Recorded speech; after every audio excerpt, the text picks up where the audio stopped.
afternoon, everyone. Hi and welcome. What a turnout so far. We can feel the energy through the screens and we're delighted to be with you all. I am Robin Ashworth-Steen, a rabbi from Manchester Reformed Synagogue, co-chair of Greater Manchester Citizens and one of the co-chairs tonight. Hello everyone. We're so grateful for your time and commitment in attending today's important mayoral assembly. It's going to be quite an evening. I'm Conor McGorran from Unison Northwest, co-chair of Greater Manchester Citizens and a co-chair for tonight. Hi, I'm Mayoral Chowdhury from Cheadle Mosque, part of the leadership team at Greater Manchester Citizens, and thankfully your final co-chair for tonight. It's really wonderful to see so many of you here today, and as we work across Greater Manchester with so many of our communities to make real change in this region. Good evening, I'm Matt Stallard from Manchester Central Food Bank, part of the Greater Manchester Citizens leadership team, and I'll be the timekeeper for this evening, so I'll be making sure that we all keep to time over the next 2 hours. Before we start the official proceedings, we want to make sure you are all comfortable and get the most out of today's event. You will hear some powerful testimonies of lived experiences from people living and working in Greater Manchester. So that you can best engage, everyone will remain on mute unless they have a speaking part. We will be recording tonight, but it will not be shared publicly without the speaker's consent. There may well be a pause before someone speaks, which is unavoidable on an online meeting. Just imagine that they're walking up to a symbolic podium. There was a briefing that was sent out with the agenda on, and the link's been put into the chat, so you feel free to click on that and you can follow the timings and the agenda for tonight's event. You'll see that we have Abdul El Madani and Kate Labno, who are British Sign Language interpreters, to ensure that this is a deaf inclusive space. Thank you both. We will be using subtitles tonight.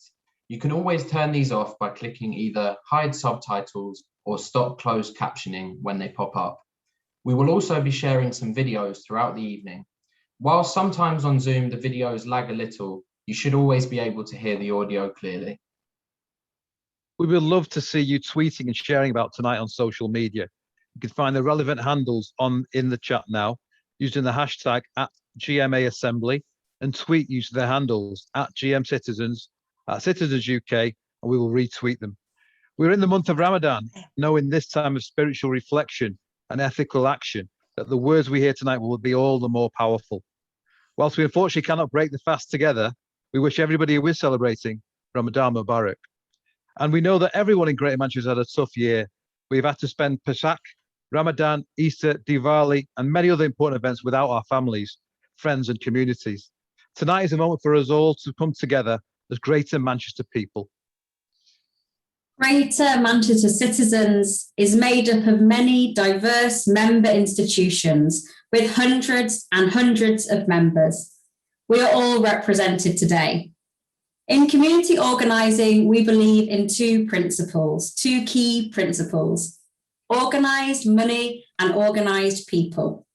We want to thank all our members for putting their time, energy and money into building Greater Manchester Citizens chapter and helping to build the power of the people. Let us see who is here from our wonderful member institutions. Please do wave or do jazz hands if you can hear your institution named. Unison Northwest and Unison branches across Greater Manchester. Human Appeal, Petrus Community, Catholic Diocese of Salford and Caritas Salford, University of Manchester Students' Union, Methodist Central Hall, Levenshume High School, Kisra Mosque, Caritas Shrewsbury, Manchester Vineyard Church, Manchester Reformed Synagogue, Cheadle Mosque, Manchester and Stockport Methodists, Manchester Central Food Bank, University's Catholic Chaplaincy and Holy Name Church, Manchester Islamic High School for Girls, and Failinge Park High School.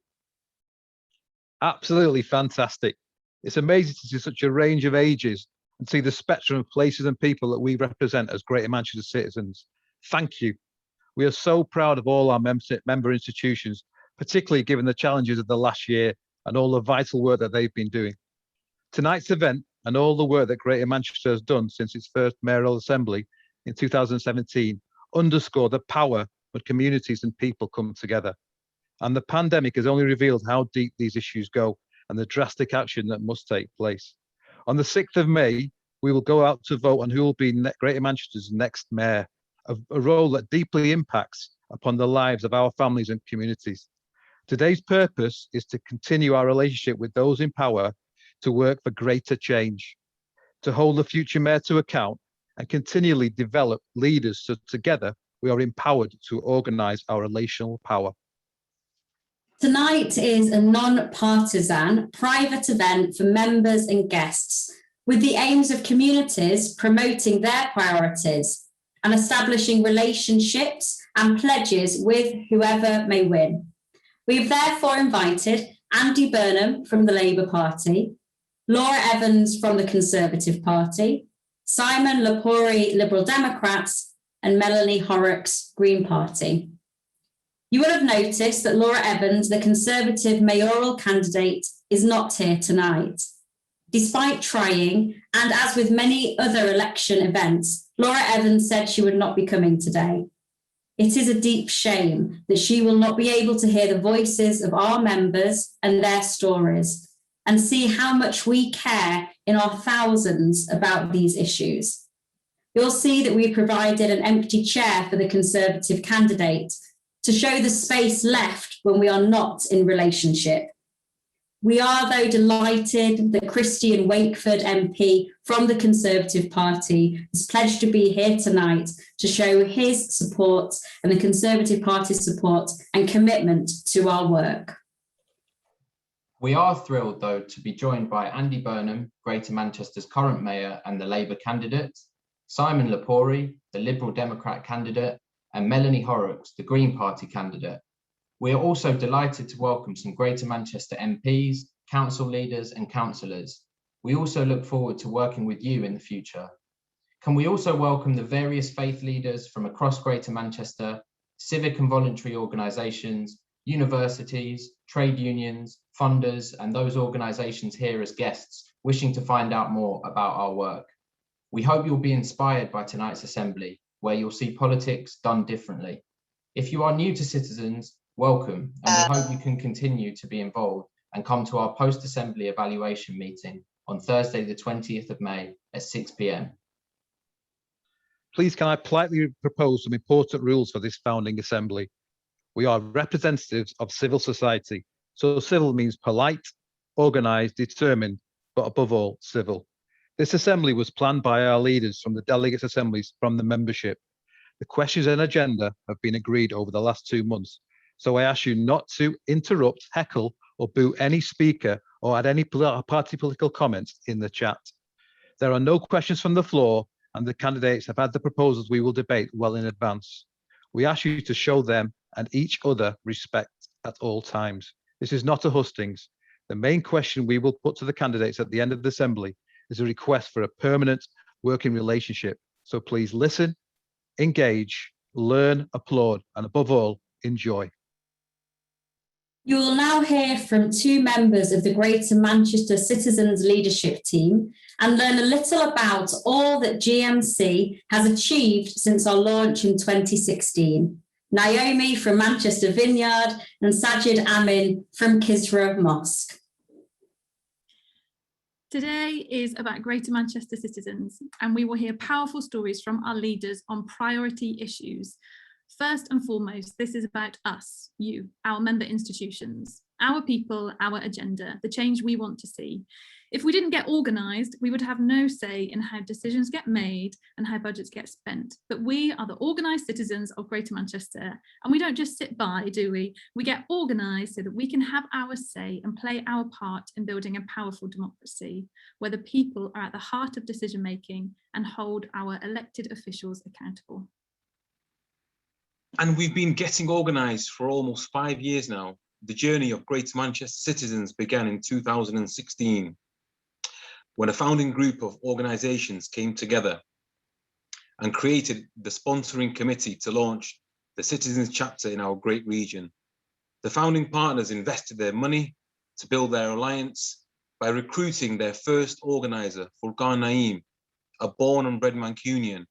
He had hundreds of individual meetings, which we call one-to-ones, across Greater Manchester, built relationships, recruited members into an alliance, trained community leaders, and took actions on what matters to them.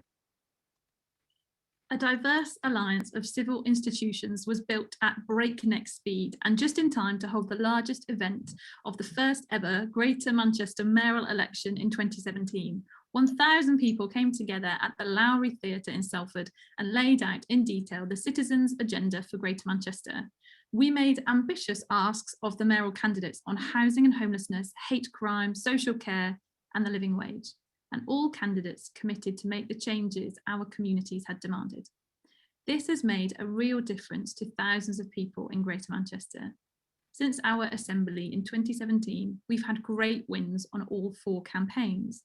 On hate crime, our campaign led to the creation of a portfolio position within the Greater Manchester Combined Authority for a person to work on social cohesion. And earlier this year, our Misogyny is Hate campaign had a huge national victory, which we'll hear more about later this evening. On the living wage, our campaigning has led to Greater Manchester Combined Authority, including Greater Manchester Fire and Greater Manchester Police, Manchester City Council, Oldham Council, and the University of Manchester, amongst many other Greater Manchester employers, becoming accredited living wage employers and ensuring hundreds are uplifted to a fair and decent wage. And Greater Manchester is now on its way to becoming the country's first living wage city region.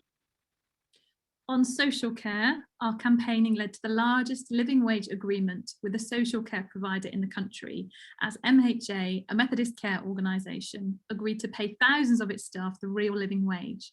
And several councils, including Manchester City Council, signed up to the Ethical Care Charter, which aims to end 15-minute visits, 0 hours contracts, and low pay in social care. Meanwhile, councils, including Stockport Council, agreed to pay all of its care workers the real living wage. And on housing and homelessness, we worked through our member Petrus community to work with others in the housing sector to lead on the Housing First scheme, which aims to provide a safe and secure home for more than 400 people who are homeless. We also contributed to a Bed Every Night scheme proposed to the Mayor by Reverend Ian of the Methodist Central Hall, with our member institutions opening up their doors to end the scourge of rough sleeping on the streets of Greater Manchester. Then, in 2019, we began to hold this mayoral assembly, except at that time, we planned to hold it in 2020 and in person.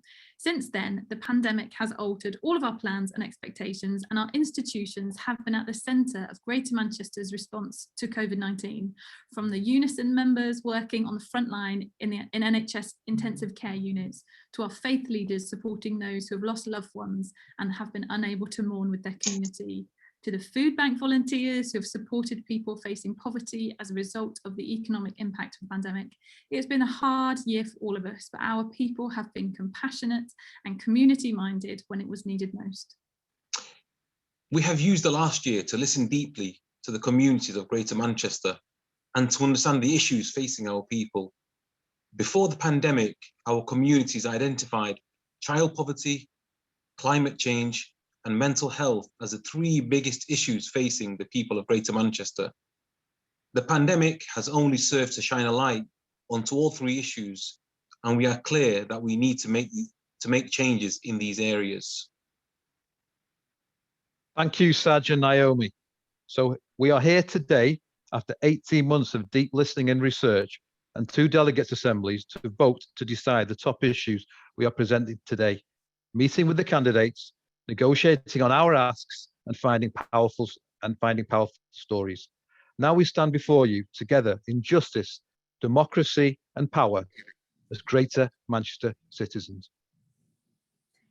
We have over 500 screens and many more people, hundreds of people here tonight.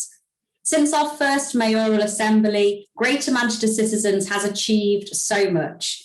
We're going to spend a few moments celebrating our wins over the past few years with the Misogyny is Hate campaign, community sponsorship, and our role in other national Citizens UK campaigns. All these highlight the possibilities available to us when we step into broad-based community organising, and will motivate us when we shortly hear from our members with their asks for the mayoral candidates. We are now handing over to Elizabeth and Jazz to lead our celebration on the winning of our Misogyny Hate Crime campaign. Their institutions are two of many that have played a key role in getting the targeting of women recognised as a hate crime in Greater Manchester and across the UK. Over to you both. My name is Elizabeth and I'm a student at Levenshulme High School, a member institution of Greater Manchester Citizens. Over the last few years, our school has been heavily involved in the Misogyny is Hate campaign, calling for women's experiences of violence and abuse to be taken seriously. The campaign started in 2018 at our school. Over 200 students and teachers came together and shared our experiences of racism, Islamophobia, misogyny that we as young women face in our everyday lives. We have the right to feel safe as we walk to school, and our voices should be heard. We are proud to have been a part of this change and will now impact the lives of millions of other young women and girls. Just over a month ago, the government announced that from this autumn, misogyny hate crimes will be recorded across the country. In Greater Manchester, the combined authority also agreed to prioritise recording misogyny hate crime in their 10-year strategy to tackle violence against women and girls. My name is Jazz Taylor and I'm the incoming Women's Executive Officer at the University of Manchester Students' Union. Over the last few years, our students have worked with local communities to raise awareness and meet with decision makers. Our 1000 Voices rally brought together survivors of misogynistic and intersectional hate crime. Our students led research on women's experiences of everyday hate across Greater Manchester, worked with the combined authorities towards improving women's nighttime safety, and raised awareness about the worrying link between misogyny and rising domestic violence during the COVID-19 pandemic. But this work has truly been a broad-based effort. Our leaders joined Parliament along with anti-racism and disability rights organisations and helped Citizens UK become a civil society partner of the Law Commission on their review of hate crime legislation. So we invited the Law Commissions of our Greater Manchester hearing on hate crime, where our young students, alongside many women and minoritized people from other schools, local mosques, synagogues, churches and unions, bravely share their stories and calls for changes. The Law Commission and Manchester combined authorities listened to us. Our stories help change the law and policy in Greater Manchester. Now women's safety will be taken seriously and at a time more urgent than ever. Thank you so much to all of our organisations and leaders who took a stand and together made history. But there's more work to do. We need to make sure policy equals more than just promises. We look forward to continuing the work with the next mayor and hope you will meet with us during the implementation and monumental policy. Let's make sure that it improves the lives of all women across the city and in the most meaningful way possible. How inspiring to hear about this fantastic and successful campaign. Congratulations to everyone who's been involved in that campaign in Greater Manchester as we led this national campaign. We're now going to celebrate the fantastic community sponsorship work going on in our region. And I'll now hand over to Anais from Caritas Salford. Hello, my name is Anais and I'm here to represent Caritas Salford. We are part of the Roman Catholic Diocese and a lead member of Greater Manchester Citizen. I'm here to talk about community sponsorship. It's a scheme by the Home Office, by the government, where a member of the public can come together as a group and with the help of a charity, welcome a refugee family.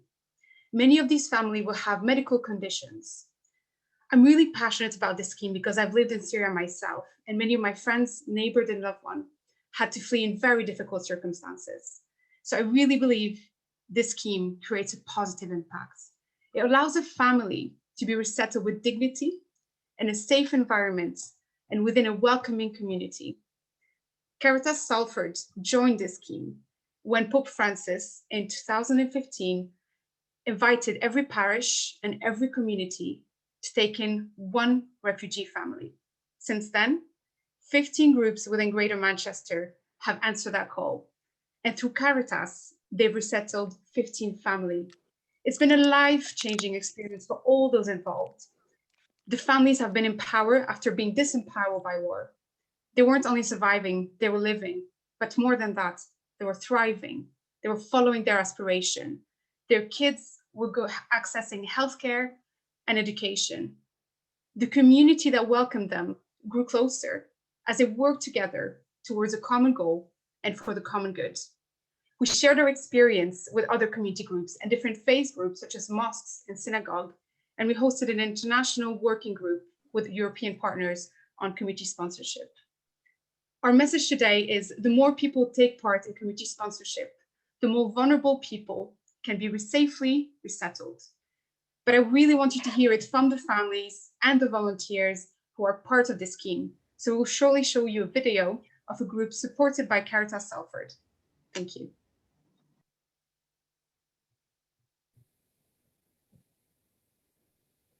ساعدتنا بكل شيء بعد ما وصلنا يعني لإنجلترا وهم مشكورين إنه ناس تساعدنا بالروحة على المشافي بالتعليم يجونا يعلمونا مثلا بالبيت كل شيء تقريبا ما حسينا بأي صعوبة من وصلنا إحنا نشكرهم جدا. When you see a family and they become part of your family and you can see we're all the same, we're all interested in securing, you know, somewhere safe and earning a living for our families. And I think once people realise that people are changed, we as a group are transformed. Our lives will never be the same after this. For the good.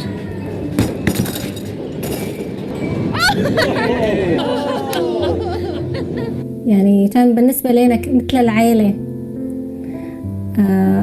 احنا كثير سعيدين بيهم. Happy birthday to you. Happy birthday to you. You know, I sometimes think, gosh, they're here because of our group. Don't know where they would be otherwise, and that's kind of very humbling at the same time as very sort of moving as well. يعني حلم أي عائلة إنها تطلع من هالوضع. يعني كثير وضع صعب. وإن شاء الله.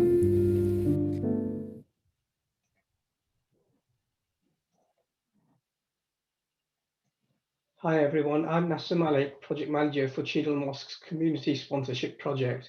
We joined Citizens UK in 2018 to be part of a grassroots movement working for the benefit of local communities as this fitted with the ethos of the mosque. They informed us of the refugee project and we were inspired by the work some churches were already doing in this area. We saw it as a privilege to be able to help some of the most vulnerable people who had escaped conflict to start a better life. Funds were raised through the generosity of the local community and a core group was formed in early 2020 to progress an application. We submitted an approval in principle application to the Home Office last November and were delighted to receive approval in January this year. During the preparation of our application, we learned from the experiences of some church groups and shared our experience with them. We are now seeking to secure a property before submitting for full approval. So if there's any landlords here with property to let in the Hill Green area, we'd be keen to speak with you.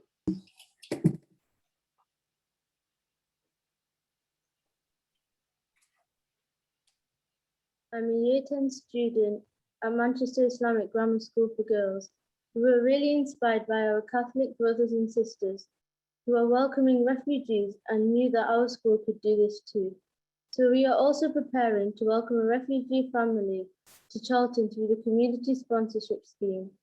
We are working closely with the Charlton community and being mentored by the Catholic Church members who have already welcomed. As students, we are helping by fundraising throughout Ramadan and spreading awareness. I have prepared a poem as to why this is important to me. I would like to talk about hope. If you lend me an ear, helping our people evolve without any fear. One news report that wrenched my heart has given me the motivation to start the journey for an unknown family that will be welcomed by us all merrily. No war cries, suffering, or trials. We can make them part of our lives with smiles. I hope I have conveyed this message well, to encourage all to show and tell. Greater Manchester, if we can do it, so can you. We are at our best when we show kindness and welcome.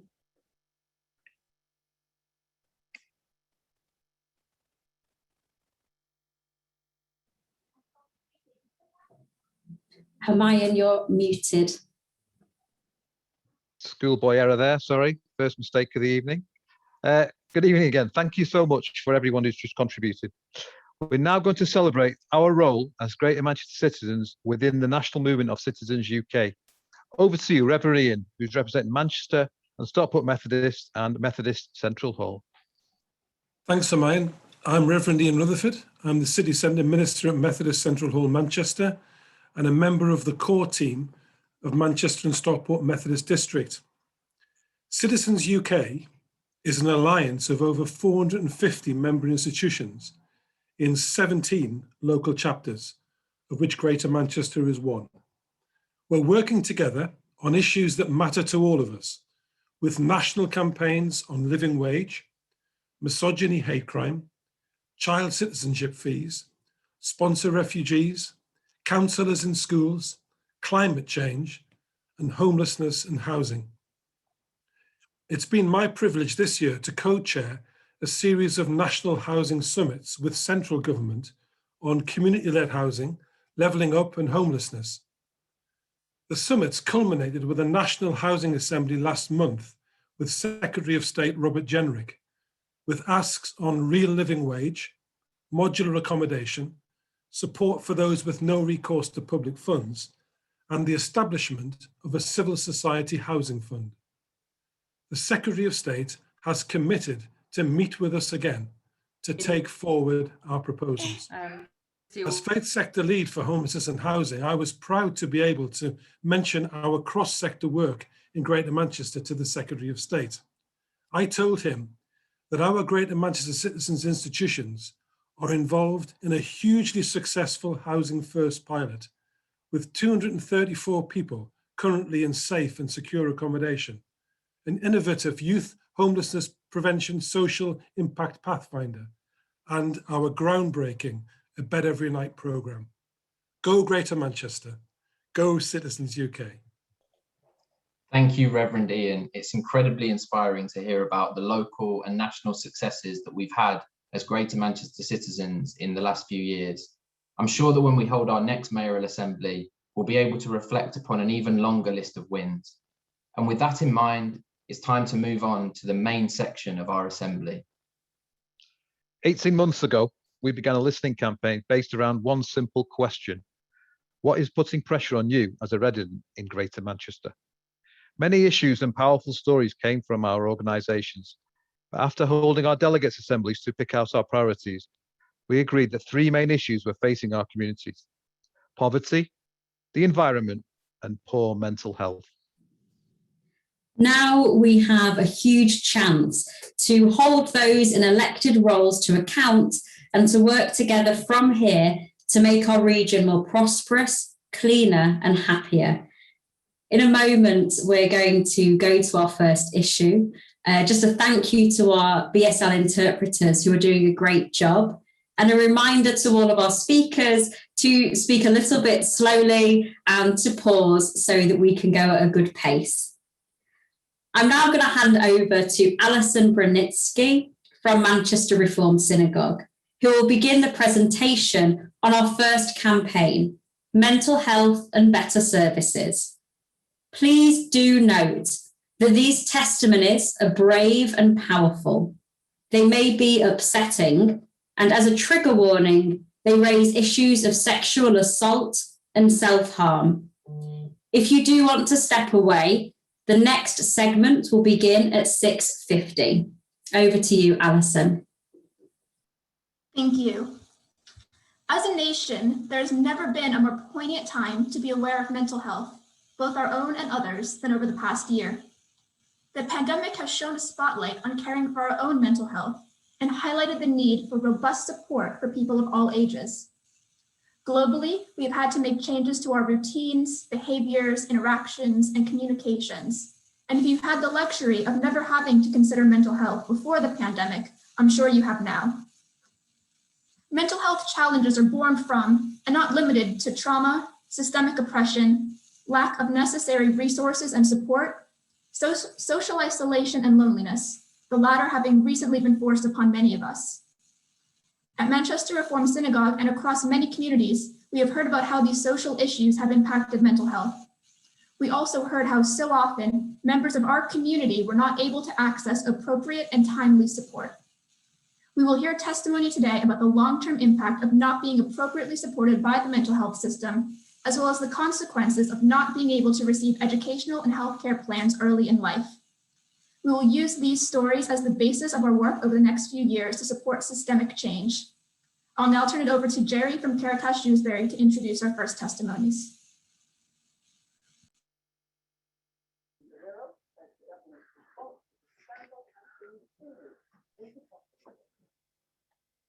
Welcome to State Aidan Centre in Wythenshawe. This is the home of Caritas Shrewsbury. Behind me, you'll see lots of different faces, well, a few different faces at this time.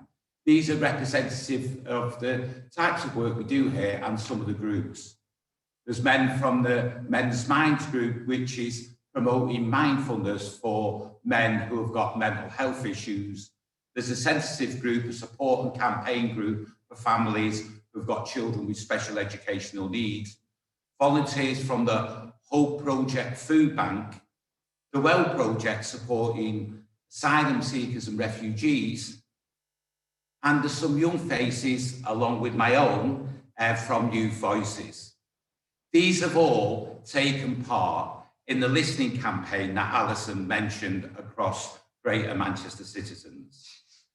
This part of the mental health action focuses upon young people and children. I'd now like to invite Carla to come forward to share the first story this evening.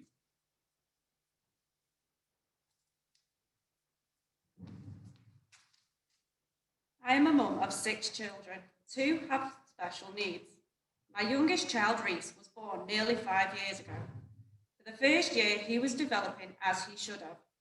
He was starting to feed himself with a spoon and was babbling, saying words like mama. But this suddenly stopped. My boy became silent. At first, I spoke with a health visitor who said that it was me being paranoid. I met with a number of healthcare professionals during this time, but nothing changed. Nobody was listening, and it made me feel like I was failing my child. I bumped into a speech and language therapist at a Shore Start Centre when Reese was 2, who agreed to do an assessment. He scored very low and needed immediate intervention. Yet 2.5 years later, we are still waiting. The initial support withdrawn because it hadn't been diagnosed. Yes, diagnosed by the people who were telling me there was nothing to diagnose. Now that really messed with my head. After a 3-year battle with professionals, finally, at the age of 4, he was diagnosed with autism. An educational healthcare plan is now in place, yet we are still waiting for the support. There is no place for him at a special school until September. He is still awaiting the speech and language intervention. The first 5 years of a child's development is supposed to be the most crucial, unless your child has special educational needs. That's how it feels. That somehow my son doesn't count. I worry now, is it too late? The stress has had a devastating effect on all of the family, particularly my own mental health. The whole process has even made me question my own instincts as a mum. Reese will soon be 5 and is still non-verbal. Even now, when he is upset, I still do not know whether he is crying because he is hungry or he is hurting. Can you imagine how that makes me feel as a mother?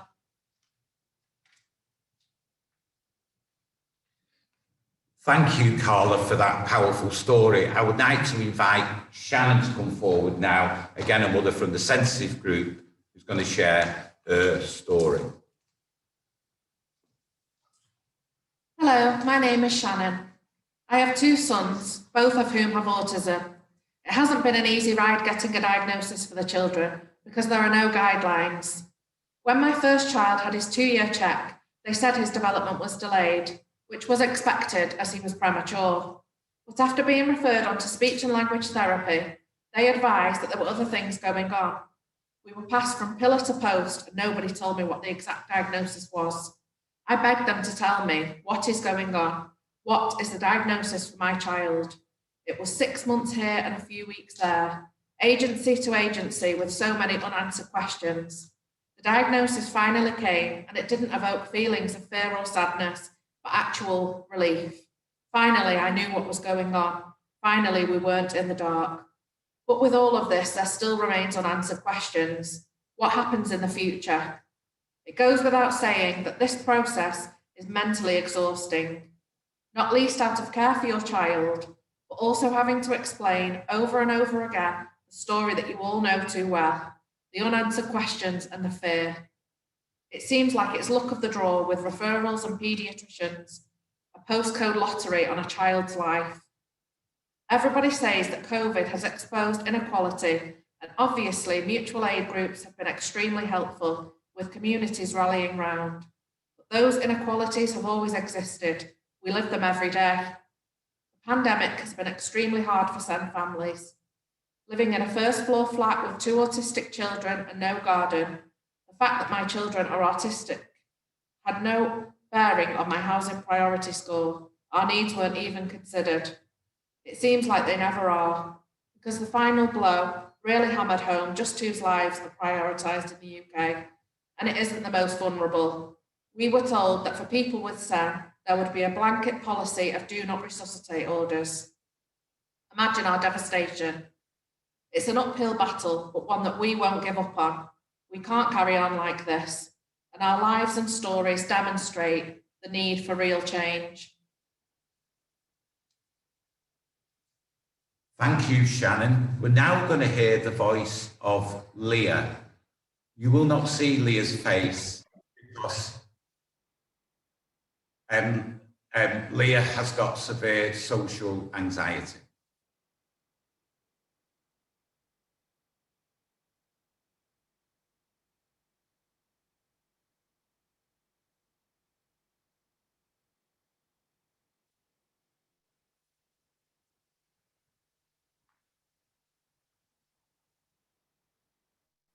I'm Leah. I am 22 years of age. I may have autism. I do not know, as I have passed through life not knowing what is wrong. I have got severe social anxiety. I first realised this when I was about 6 or 7 years of age. I was enjoying watching children playing outside, but when my dad tried to get me to play with them, I hung onto the radiator crying and screaming. This has been a story of my life. I want to do normal things like other children and young people. Something stops me. I can't even go to the shops. All through my school days, life was a nightmare. At dinner times, I wouldn't go into the hall and used to find places to hide in the classrooms. Sometimes I got in trouble with teachers. Some teachers were kind to me. They could see my pain and anxiety. Even my school friends knew there was something wrong with me. I just spent my time trying to avoid people. I used to wag school a lot, but that wasn't fun. I used to hide the whole day in the freezing cold in the park on my own, waiting for the time to go home. My dad really tried to help and get support, but nobody listened to him. Even though they knew I had a brother who had severe autism, they just threatened my dad with fines. That made me feel worse as he didn't have a lot of money. My dad died when I was 15. I ended up sofa surfing my way through life. I just hid away. It was like I didn't exist. Even at 19, I had no money, no benefits, and no national insurance number. I didn't know what to do and became very depressed and started self-harming. My mental health is not good and my social anxiety is worse than ever. I miss my dad. I spent 6 months living in a women's refuge, and for the last 14 months I am living in a homeless accommodation. I don't deserve this. I have done nothing wrong. I did get help eventually from a community centre, and this is why my voice is now being heard. But to be honest, when I look back at life, I do think nobody cared because nobody listened.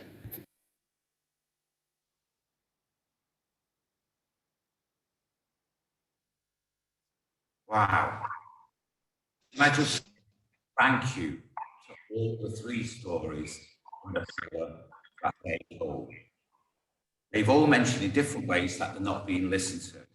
I hope tonight their voices will be heard. And I'm going to invite Sharon from Young Voices to just do a summary of this.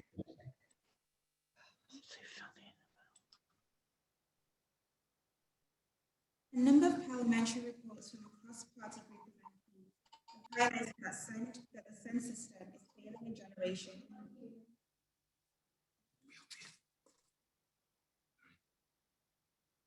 A number of parliamentary reports from a cross-party group of MPs have highlighted that the SEND system is failing a generation of children and young people.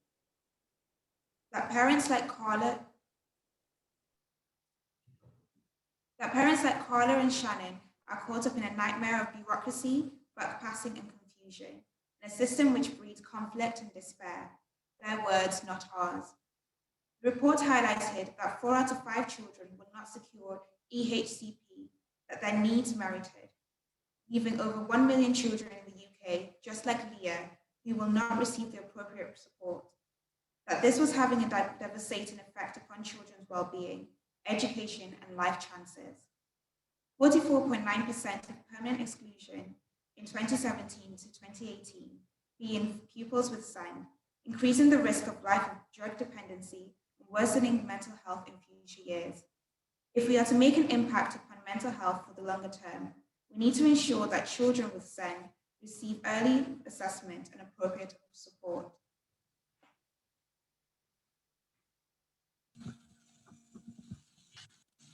Thank you to Carla, Shannon, Leah, Sharon, and Jerry for your powerful testimonies that have been shared today. Now I'm going to turn it over to Vicky from Petrus, who's going to share her story. Hello, my name is Vicky. This is how some people see me, a druggie, weirdo, alcoholic. But let me tell you who I really am. And some of the reasons why I've got where I am today. I suffer physical and mental abuse from my father. At age of 4, I witnessed a murder, which has never left me. At 15 years, I was raped. I requested help from mental health services and my GP, to which I refused support. This caused me to self-harm.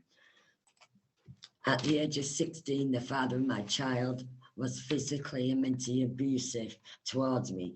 I ended up homeless and using drugs and alcohol and mental health, which service refused to help me.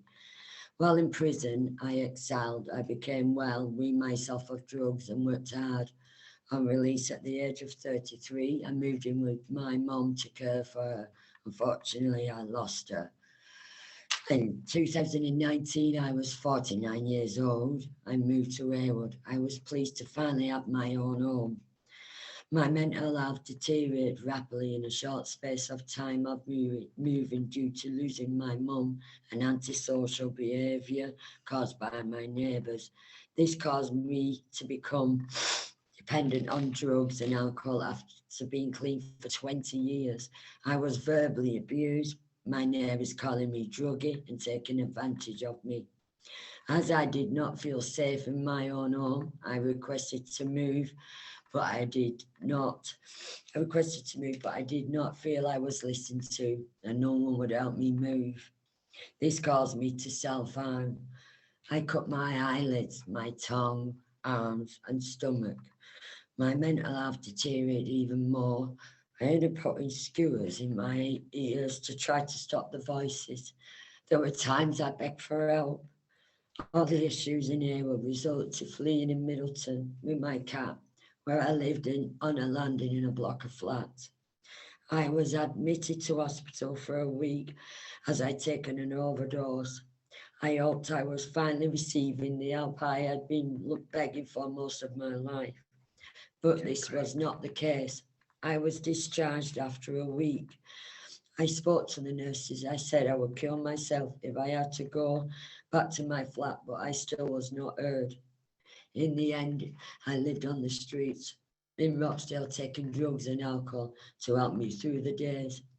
During this time of my life, I was badly beaten with a glass bottle, which resulted in me breaking my nose and other injuries. I returned to hospital with injuries, begging for help. I was seen briefly. I was discharged later that evening with nowhere to go and no money. I would go to the local park to drink and use drugs. I ended up staying on the floor in an hostel nearby. I met Sam from Petrus, who worked closely with me to get into supported accommodation. I experienced flashbacks and I wanted to harm myself, but I felt at ease as someone was finally listening to me. Staff at the Petrus contacted community mental health team and were advised someone would come to assess me, which still has not happened due to lockdown. Even though I'm still waiting for my assessment, I am on medication from my GP. I am now feeling much better myself due to living in supported accommodation. I am supported by staff members and my supported needs are being met. I have built a good relationship with my neighbours, who I now class as close friends. I love gardening, which keeps my mind occupied. I feel safer, and I know I need more mental health intervention, but I am now content and I feel settled. I am not what people say, a druggie, a weirdo, or an alcoholic. I'm a person with mental health issues that has been let down. Thank you for listening to my story. Thank you so much, Vicky, for sharing such powerful and moving testimony. And it's really a privilege to be able to witness both the pain in your story and the immense resilience that you clearly have. It's really an honor for everyone here. I'm going to turn it over now to Sonia, who will be sharing Mike's testimony. My name is Mike. I'm in my early 40s. I now live in a comfortable flat in a nice area of Rochdale. I haven't been in any trouble since leaving prison in November 2020. This is the first period of my life that I can remember when I haven't been on a probation order or in prison. My bills and rent are paid and up to date, and I'm clean, tidy and warm. I've recently received a diagnosis around my mental health of depression, paranoia and PTSD, and received medication and counselling. Things have not always been like this. I've been in trouble with the law from the age of 13. I spent my early years supported by youth offending teams and was sent to youth offending institutions on several occasions. All my crimes were around antisocial behaviour, fighting and petty theft. From the age of 14, I began taking cannabis to help with my nightmares, flashbacks and traumatic memories. This quickly evolved into heavier and class 1 drugs, including heroin, crack cocaine, ketamine, spice, and anything else I could get hold of. I funded this through petty and what the professionals call acquisitive crime.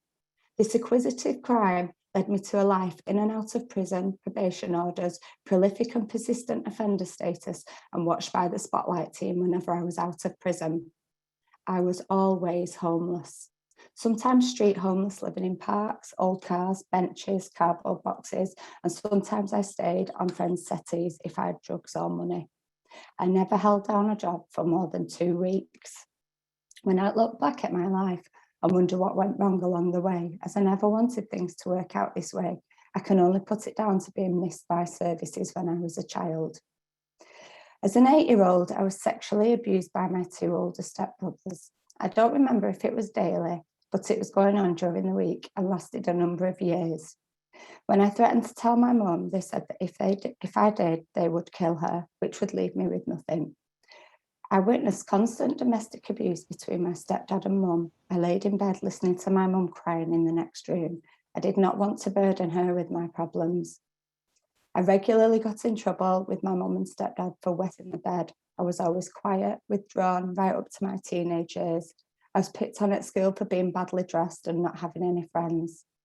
When asked to do something at school, like reading out loud or playing sport, I refused and often got into trouble for this. I soon found myself classed with other people who did not conform. This was embarrassing. When I went to secondary school, I decided it was not for me. This is when I started self-medicating with drugs and turned to crime. I often wondered why the teachers did not take me to one side and ask me why I was so quiet and unwilling to join in anything. I kind of knew I needed help, but I did not have the confidence or the skills to ask or put myself forward. I left school with no qualifications, no interest in anything, and no confidence.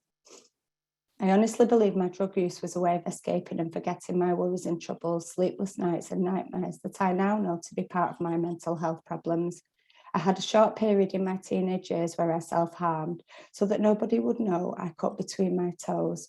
When I was stopping the blood and putting on plasters, I actually found peace and contentment in what I was doing, and this was what I strive for in drugs.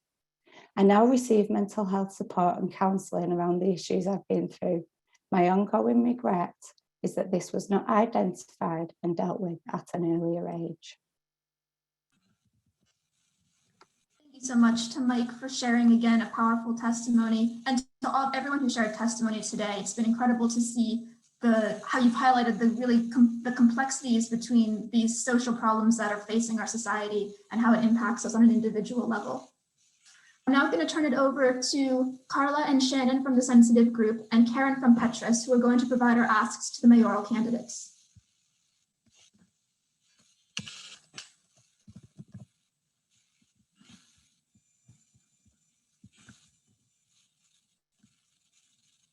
Nobody listens because nobody cares.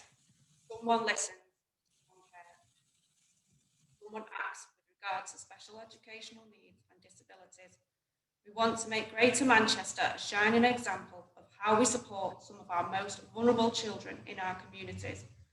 We want the future mayor to help bring together key agencies to work with us with improving the education, healthcare and plan assessments to make the process simpler, faster and more accessible.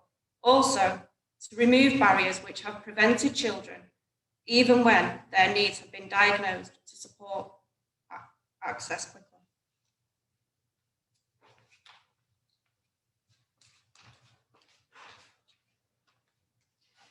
Greater Manchester Citizens offers a broad base of skilled parents like those involved in the Sensitive Group, with lived experience of the sensitive. We offer these people to work with you in helping to transform the support, advice and information available to SEND families across our city. What we ask in return is that the elected mayor works with us to help ensure the voluntary sector has the appropriate resources to deliver this vital service. Alongside this, we ask that caseworkers be employed to help SEND families navigate the support system. We've heard some very powerful stories today, so we ask that you commit to work with us throughout the term of your appointment to ensure that all localities are successful in commissioning dual diagnosis practitioners, and to commit to push for system change by embedding social prescribing across Greater Manchester.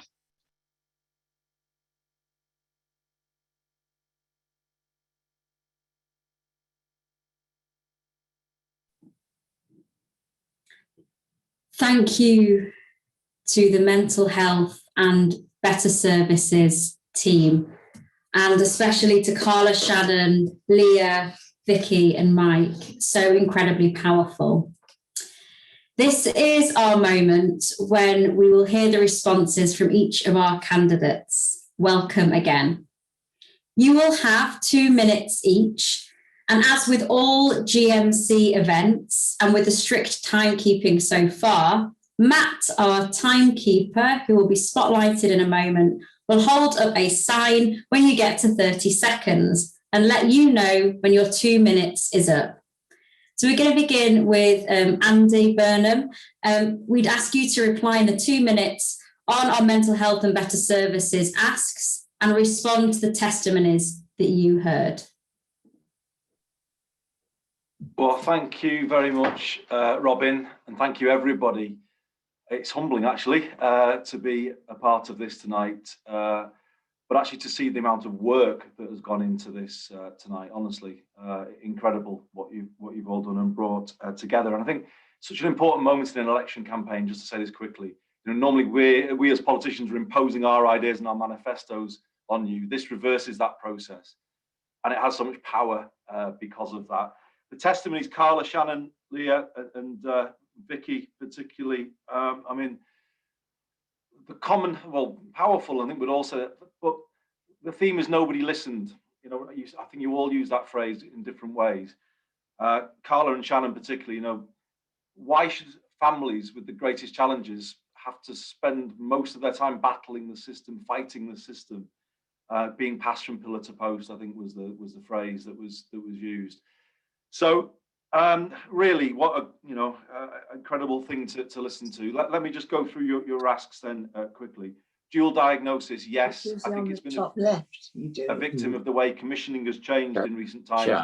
My work on homelessness with Ian and others tells me that we need much greater focus on dual diagnosis support. So yes to that. Yes to social prescribing being at the heart of things. I've committed to that in my manifesto.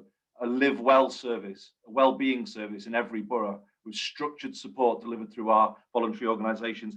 Yes to the support for families with children with special educational needs. That's in my manifesto. We do need to coordinate the plans particularly, but I love the idea. I really love the idea of the caseworker. And actually, because it's coming from you, it will have more power when I take it to the Greater Manchester system if re-elected. That is something that stops people being passed from pillar to post.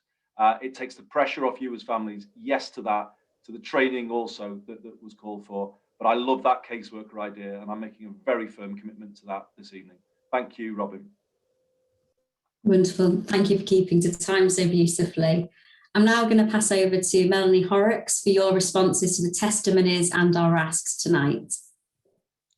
Thank you, Robin, and thank you so much to Carla, to Shannon, to Leah, to Mike and to Vicky. At the start of the campaign, I had a meeting and I was asked questions on a range of topics, and I actually spoke about experiences that touched on the issues that were being raised to me. And I was told I wasn't strategic enough. And I was told that having personal stories impact on you was inappropriate. And you might hear the effect that your testimonies had on me tonight. It is very, very important to me that I agree as a candidate to the ask that you've had. I've been so moved by these stories. And I understand what it's like when you are in a mental health crisis and you ask for help. And I've seen friends collapse and fall, and there'd been no safety net there to support them. And that is not acceptable. And we have got to do better. And that is a very firm commitment from me that we will. But also to Carla and Shannon, I understand what it is like to have a child with special educational needs. And I know from being part of the home education community for 5 years, how many children within that community are there simply because they were unable to access the support and the care that they needed. And I've then helped to support families through trying to get access and help to get EHCPs and to get that onward provision and support. And I know very personally how hard that is. So absolutely, I make those commitments to everyone that's here tonight. That is my absolute promise. And thank you very much for having me. And thank you very much for letting me hear these testimonies tonight. Thank you. Thank you, Melanie. This is a very emotional issue, and it's clear that all of you have been moved, and we all are too. Simon, I know this is really difficult, so I'm going to pass over to you to hear your response, although I think we can see it quite visually as well.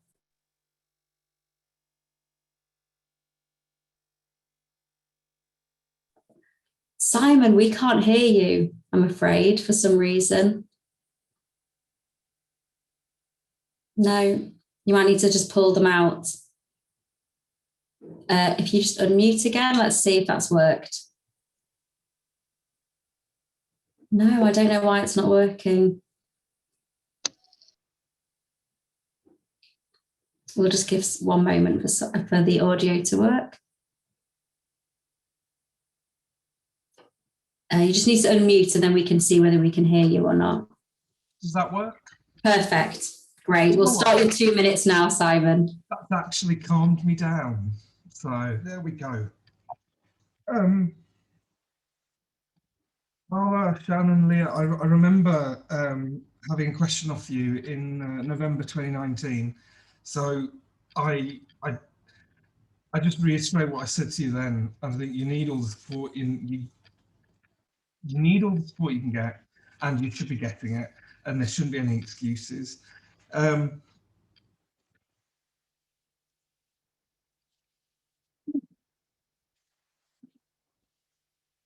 Vicky, I just want to hug you.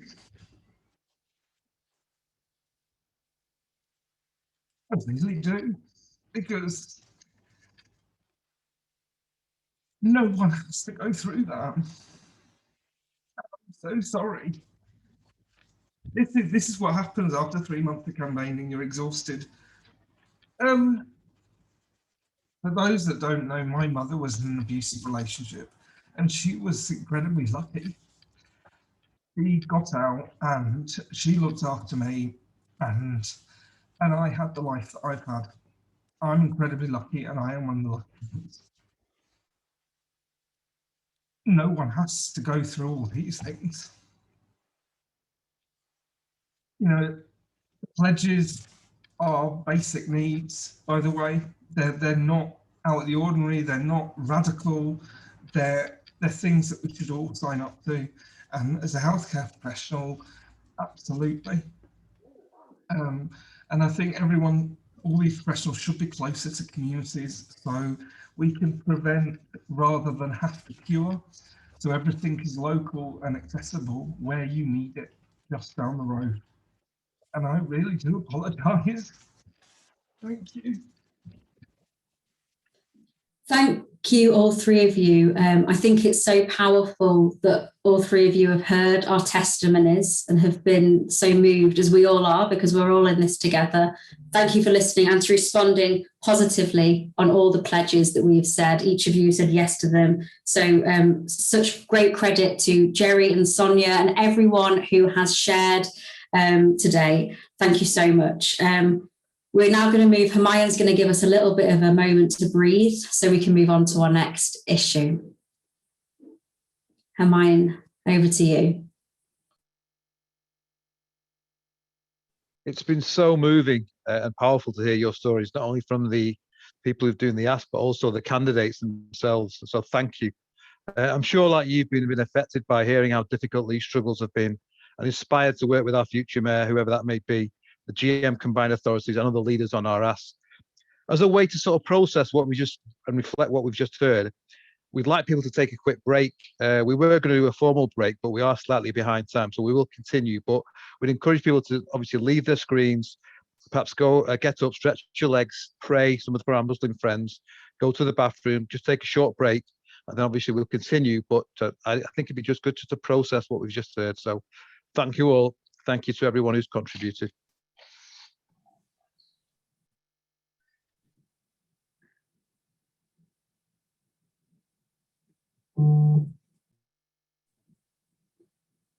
So as we stretch, we're going to keep moving into the next issue, and I'm going to hand over to Connor, who's going to introduce the next issue of clean air and transport. I think some people have got up and moved. We're going to keep going, but feel free to stretch. So Connor, over to you to introduce the next section. Thank you, Robin. And the next section also came from listening to communities across Greater Manchester, and we found that the issues of clean air and public transport were affecting so many across our region. So I'm going to pass on to Stephen North from Salford City Unison to tell us more. Thanks, Connor. Hi, my name's Steve North. I'm the branch secretary of Salford City Unison. Salford City Unison is the largest trade union branch in Salford, represent people working in a variety of public services. In 2019, we conducted a listening exercise with our members to find out what they felt was the single biggest issue affecting them and the people they cared about. It may or may not surprise you to hear that the most popular answer was the climate emergency. and particularly the issue of air pollution. Air pollution is a massive problem in our city region. We might not be able to see it, but we can see its impact. It is a pandemic of its own that takes tens of thousands of lives every year in this country. It is ruining the health of our children, and we need to deal with it. Hi, I'm Catherine Ansley, part of the Caritas Diocese of Salford team, and our involvement in the Clean Air and Public Transport Action Team is rooted in the themes of social teaching of the Church. We're called to be stewards of the planet, our common home, to walk in solidarity with others for the common good, and to protect the dignity of all people, especially those on the margins. In the listening campaign that Steve mentioned, concerns about public transport were also raised, including cuts in services and lack of reliability in areas beyond the city centres, with severe consequences for those at risk of social isolation. Serious safety concerns at all times of day and evening, and especially for vulnerable groups and individuals. And huge concern for the detrimental impact of public transport vehicles on air quality and health. And as a result, public transport became part of our Clean Air Action campaign. Hi, my name is Emma Gardner. I'm Head of Environment at the Roman Catholic Diocese of Salford. Today, we will show our mayoral candidates 3 very different forms of testimony and then present 4 asks associated with them. I would like to hand over to the children of 2 Salford primary schools, Christ the King and St. Charles, both of which are part of the Diocese of Salford Schools Network.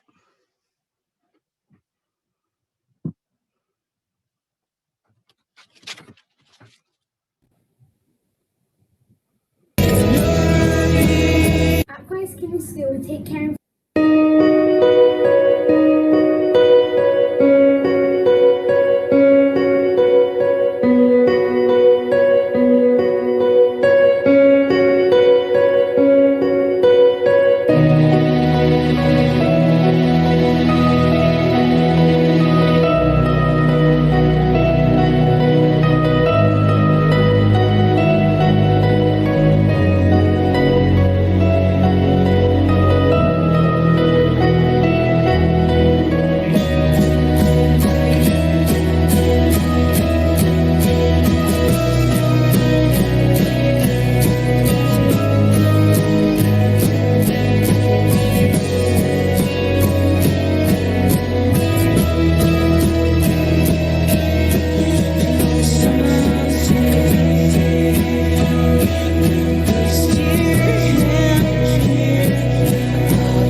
seriously.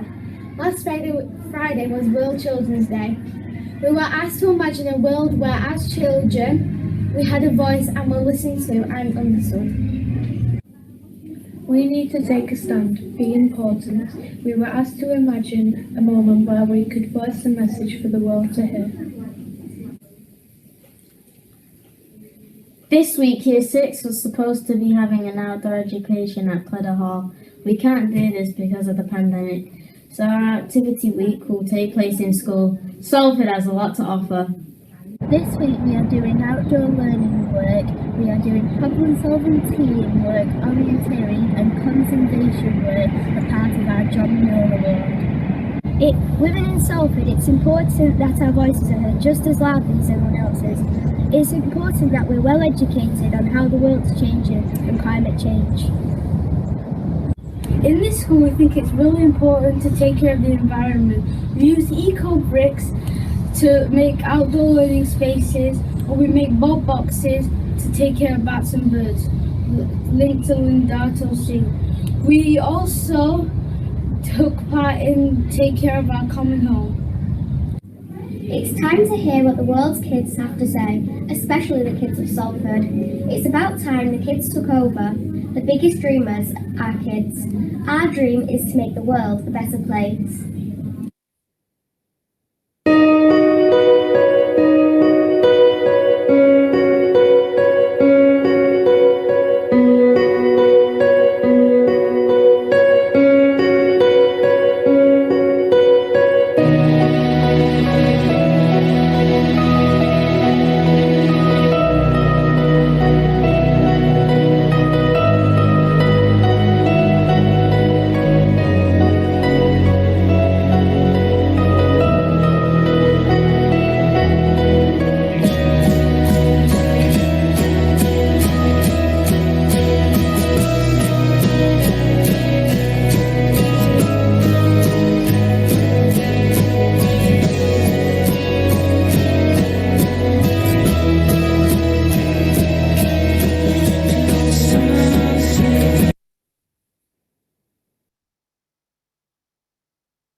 Hello, I'm Emily Martin and I'm the head girl at St Charles Primary School. We have 250 pupils which have each planted a tree in our forest school area. This Earth Day we can plant a tree to help save the environment as trees produce oxygen which helps us live. We can also limit the electricity we use to help save the environment. My name's Derek Cox and I'm the head boy at St Charles Primary School.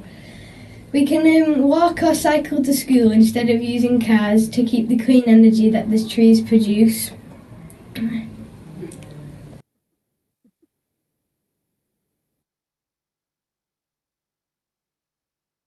Thank you to the pupils of Christ the King and St Charles RC Primary Schools for their powerful witness and commitment.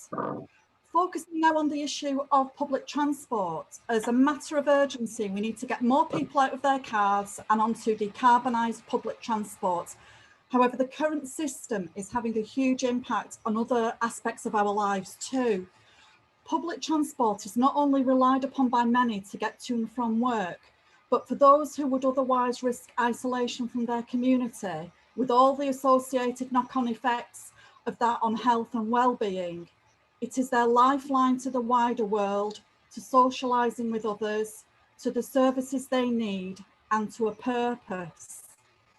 Over recent years, we've seen a steady and substantial decline in reliable and frequent bus services beyond the city centres, severely restricting the quality of life, especially of the elderly and most vulnerable in our communities, in some cases making them prisoners in their own homes. In our next video, Martin, who lives in Rochdale, conveys the huge effort required to navigate a way through all the chaos and confusion of accessing public transport from where he lives to enable him to carry out his voluntary role in Petrus's community garden on the other side of town. Is it ever acceptable for an older person to have to wait 4 hours for a bus? We don't think so.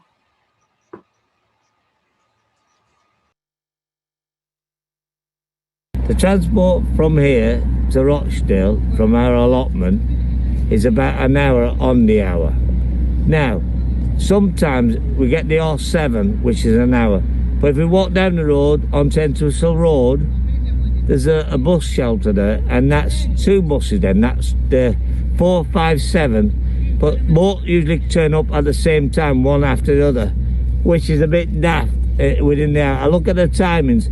They never state the times, and when I've tried phoning them up, they say, oh well, the guy hasn't made it, but we'll get another one out to you. Once I stayed there for 4 hours until I found out there was an RTA up on Halifax Road. The Halifax bus never did. Now, most of us, when we get into town, some of the lads walk it, it's only 10 minutes, right? The other volunteers. Now, when I get into town, it's quicker on the tram than it is on the bus to Mayoral, because the 181, 182, you've even put another one on, the 408, nearly that goes to Oldham, but the 409 is the Ashton line.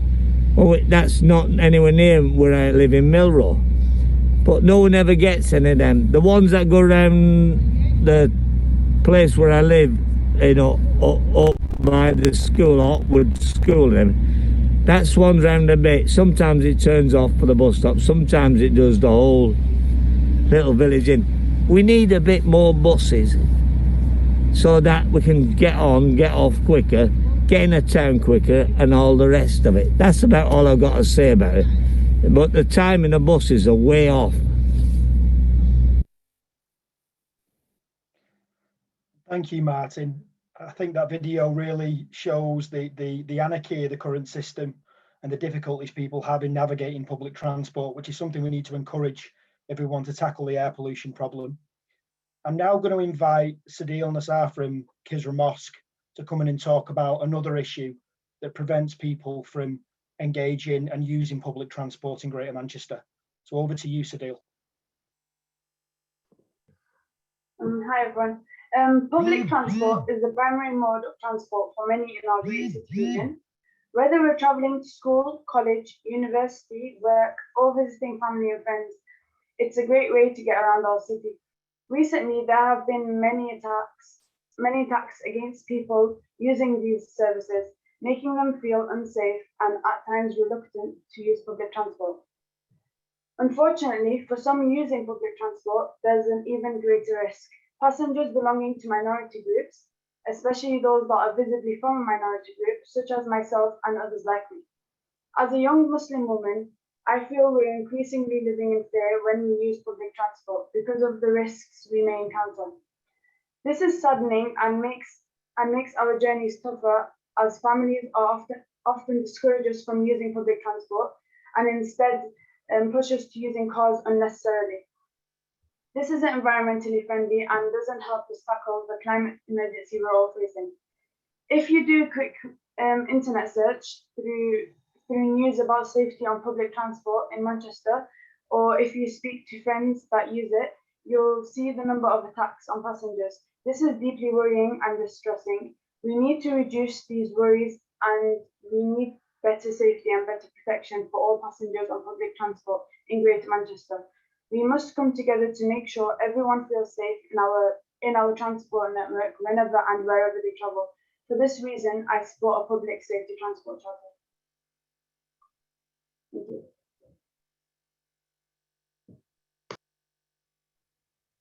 R asks, for the future mayor to commit to decarbonising buses and for civil society to be represented as part of how decisions on public bus travel are made. For the future mayor to work with GM citizens to produce a safety on public transport charter, which will be signed by the mayor, TFGM, Metrolink, and community institutions as we move towards safer public transport for all citizens. For the future mayor to commit to working with the leaders of the 10 Greater Manchester councils to ensure each locality produces an annual report on progress towards their climate emergency declaration, and to support the institution of annual climate summits in each locality, the first which should take place by the end of 2022, as part of their commitment to engage and involve local communities in determining climate actions going forward. For the future mayor to lend their support to the idea of Greater Manchester municipal energy enterprises, focusing on energy generation with clear commitments to both increasing the use of renewables and growing community ownership in order to tackle the climate emergency, fuel poverty, and help develop the green jobs of the future. Thank you. Thank you, Emma, and thanks to the whole Clean Air and Transport team for that fantastic presentation. We'll now get the responses from our candidates on the 4 asks that you've made, and we'll start with Melanie. As per before, each candidate will have 2 minutes to respond. So I'll hand over to Melanie now. Thank you, Connor, and thank you very much to Martin and to Sadil, just the kids of St James and Christ the King. I've spent many an evening making eco bricks as well with my children and my family, so I understand just how that goes. Absolutely, I'm completely behind you on this one. You'll not be surprised to hear from a Green Party candidate.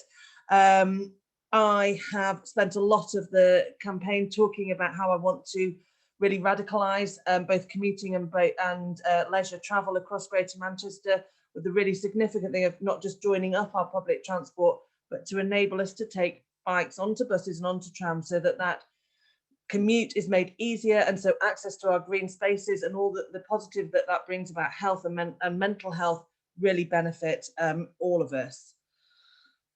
I absolutely want us to be safe on public transport, and I have felt very much that sort of fear of making a decision. Do you get on a bus late at night? I understand where that's coming from.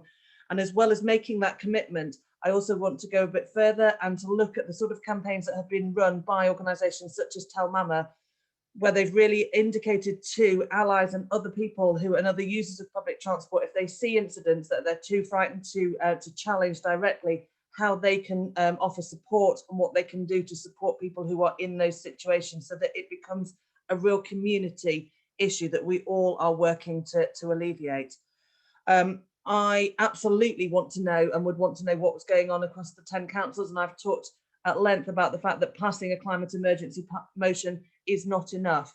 And I would point out that in Trafford and in Tameside, where we have Green elected councillors, there is a real difference in how some of the other areas are dealing with it, because they are constantly putting the climate emergency front and centre.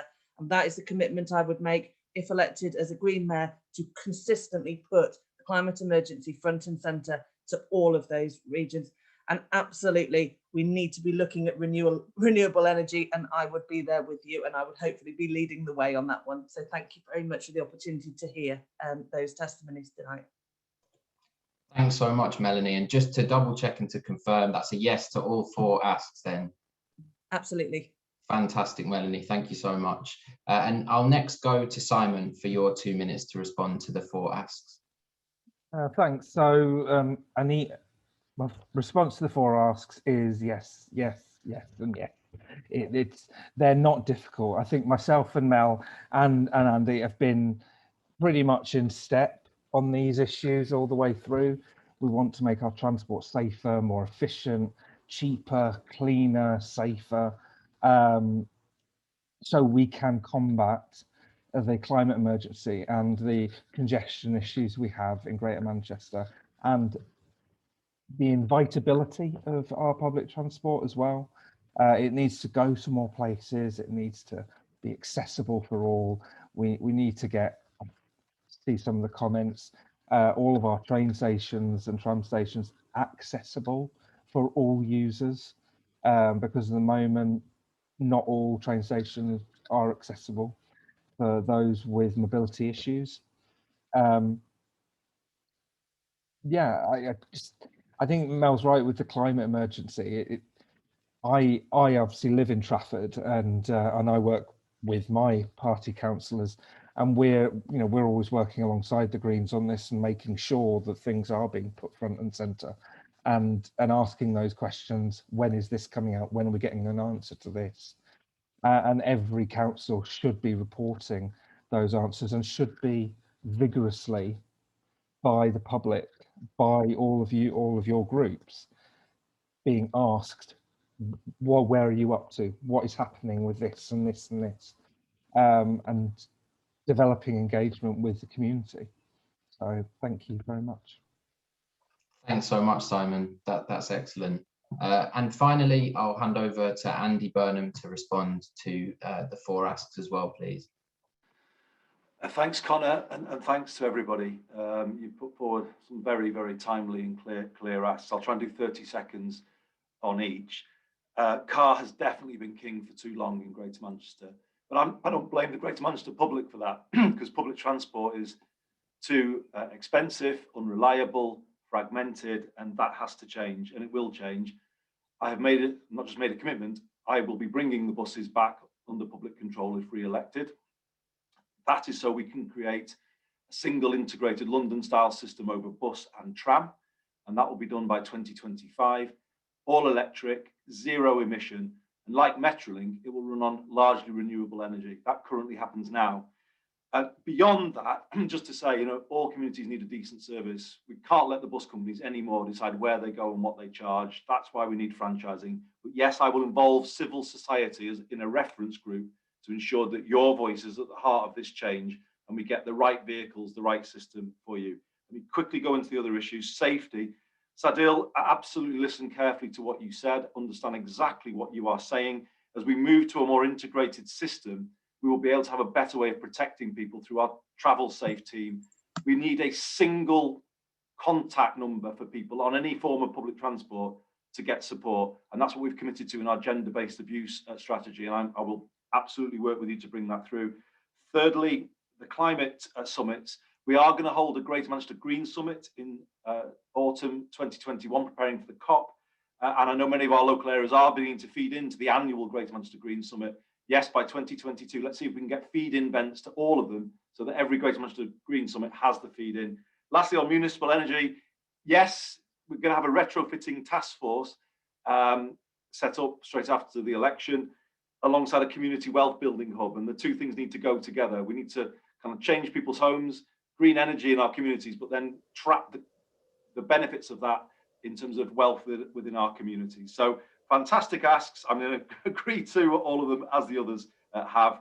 And I think the change on all of this is really coming now to Greater Manchester. The more we involve everybody in this change, the more powerful it's going to be. Fantastic, a full house. So thank you very much to our candidates and to the Clean Air campaign. I'll now hand over to Rabbi Robin. What a fantastic campaign that was, and to get yeses from all three of our candidates here today. Another campaign Greater Manchester Citizens has always led on is the Living Wage campaign, which started way back from a listening campaign in a church in East London. And today there are over 7,000 living wage employers, and over £1 billion has been put back into the pockets of those on the lowest wages. As we mentioned at the start of today's assembly, our campaigning has led to pay rises for thousands of the lowest paid people in Greater Manchester over the last 4 years. So before we turn to our third and final issue of the evening, we're going to have a moment of celebration of some of the excellent work with the Living Wage Foundation. I'll now hand over to Sam Heifer from the Living Wage Foundation for our Living Wage celebration. Thank you very much, Robin, and hello everyone, and thank you very much for having me here today. It's a real privilege to be here. My name is Sam Heifer. I'm a Senior Programme Manager at the Living Wage Foundation. For those of you who might not know, the Living Wage Foundation is part of Citizens UK. We were established 10 years ago to help grow the living wage movement, and we exist to accredit and celebrate those employers who commit to paying the real living wage. Now, the Northwest and GM is by far one of the most exciting and active places to work on the living wage in the country. There are now over 660 accredited living wage employers in the Northwest, and that's the third highest region, third highest of any region in England. And nearly half of these are based in GM. So early adopters like LTE Group, First TransPennine Express, and the University of Salford have been joined in the last year by the likes of Manchester Metropolitan University, the People's History Museum, and TalkTalk. And altogether, 11,261 workers have been uplifted to the living wage in GM since 2011. That has put over £28 million back into the pockets of low-paid families in the city region. And more importantly, then, the 10-year anniversary of the foundation. This year marks the 20-year anniversary of the Living Wage campaign and its creation by Citizens UK members. And civil society has played a defining role in the growth of the movement, and that is no different in Greater Manchester. As we heard earlier, GM Citizens has been key to the accreditation of employers like the GMCA, the University of Salford, the University of Manchester and Manchester City Council, and has played an important role in the plan to make Salford the first living wage city in England. England, and will be equally as important as we work together with the GMCA, the GM Good Work Charter, GM Poverty Action, and many other local partners to make Greater Manchester one of the first living wage city regions in the UK. Speaking of Salford, and before we hear from two of our leading living wage employers in Greater Manchester, I'd like to show a short video which explains just how Salford are leading the way on the living wage.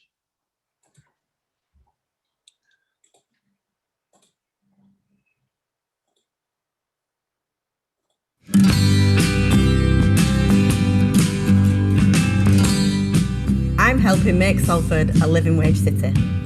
I'm very proud of Salford City Council's success in adopting the real living wage. We've delivered the pay rise to 1,200 of our lowest paid workers. We've also encouraged 47 accredited living wage employers. Families really struggle to live on the minimum wage across Greater Manchester. If all employers adopted the real living wage as the standard, there'd be much less poverty in the city. It has made a big difference because it means I'm not stressed, I'm not worrying about having a month when the money's run out. It just makes life so much easier. I'm helping to make Salford a living wage city. If you're paid the wage for what job you do, you feel more valued as a member of staff. It allows for the extra little things in life. Working for less than the living wage means I was constantly looking for other jobs to supplement my wages.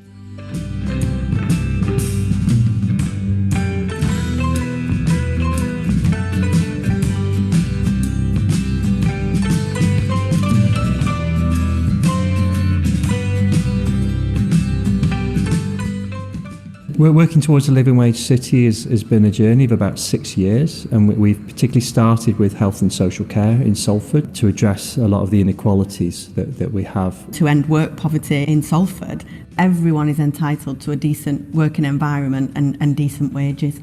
I am proud to work for a living wage employer. Sends out a statement that what type of business we want to be. Our absenteeism is extremely low, and it's no coincidence that it dropped dramatically by 300% when we became a living wage employer. And it actually made it really easy to recruit. It's really important for us to really reflect the community that we're in, and so part of paying the real living wage is about supporting that community. I would say please do it. It is well worth your while. Together, we must work to end pay poverty in one of the wealthiest countries in the world. I'm helping make Salford a living wage city.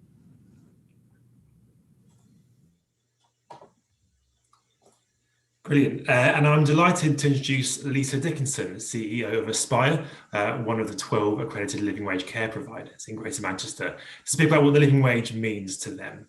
Lisa, are you there?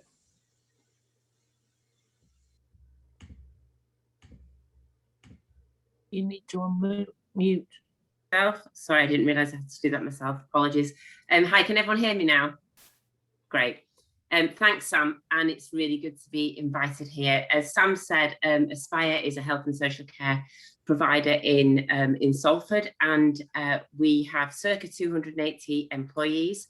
And we work with some of the most people with the most complex needs in Salford, many of whom are non-verbal, people who have severe autism, dementia, and their carers. So what does it mean to us to be a living wage employer? Well, we've been a living wage employer, probably one of the first in Salford. So we can look back and actually quantify what it means in terms of statistics. So looking at the statistics nationally for recruitment and retention in health and social care, the national figure for 1920, the turnover in health and social care across the UK was 31% annually. Now that's according to skillsforcare.org.uk. Now for Aspire, it's consistently been 7% since we became a living wage employer. Now, you know, what does that really mean? What it means is that we can invest in our people because we don't constantly have to chase our tail around a huge recruitment budget. We know that that people are going to stick around, so we can spot talent, we can champion talent, and we can put our budgets and our training and development in where it's really needed. I just want to mention some of our other recruitment statistics. So since June 20, the average age of the people that we've been recruiting is 30 years old, and 50% of our new starters are aged under 25. Post-COVID, you know, the environment that we're operating in for health and social care is going to be much, much tougher. If you walk around Aspire and you talk to people, they will say to you, I've been here 5 years, I've been here 10 years, I've been here 15 years. It's completely inspiring to see that so many people have moved up from being support workers through to being leads in dementia, having master's degrees in autism, MBAs, postgraduate degrees. And you know, and that's all because we keep hold of our people. And that's all because we value them, we give them dignity, and we give them the opportunity for progression. And I believe a lot of that is down to the living wage. Thank you. Fantastic. Thank you very much, Lisa. It's great to hear that. And so finally, it's a pleasure to hand over to Julian Skirm, Director of Social Responsibility at the University of Manchester, to speak about the value of the living wage to the university. Julian, are you there? Yes, I am. Good evening, everyone. Thanks for inviting me along tonight. It's a real pleasure to be part of this. If you think universities are just full of really well-paid professors, and think again, we employ just as many people from Ardwick and Hume and Moss Side as we do from Didsbury, Chorlton and Wilmslow, and around half of our 11,000 staff are in non-academic roles. So some things you might not be aware of. With 9,000 beds each night, you could argue we're the biggest hotel in Greater Manchester. We're one of the biggest caterers in the region if you count the number of sandwiches we serve. We employ one of the largest number of directly employed groups of cleaners in the city region, and we're one of the biggest placemakers through our various capital programs. So why was paying a living wage important then? Well, like many universities, we've got global experts on poverty, on inequalities and on pay. But until we committed to being a Living Wage Foundation employer, I argued as our Director of Social Responsibility, there is not really credible for us to be teaching and researching about inequalities if we weren't turning that mirror back on ourselves and paying our own staff a living wage. And this is where I want to shout out to Furkan, to Connor, who's really nice to see her tonight, and many others from GM Citizens and our Students' Union, because they provided the sort of patient, intelligent and constructive input that supported our university to become the first in our city region to pay a living wage.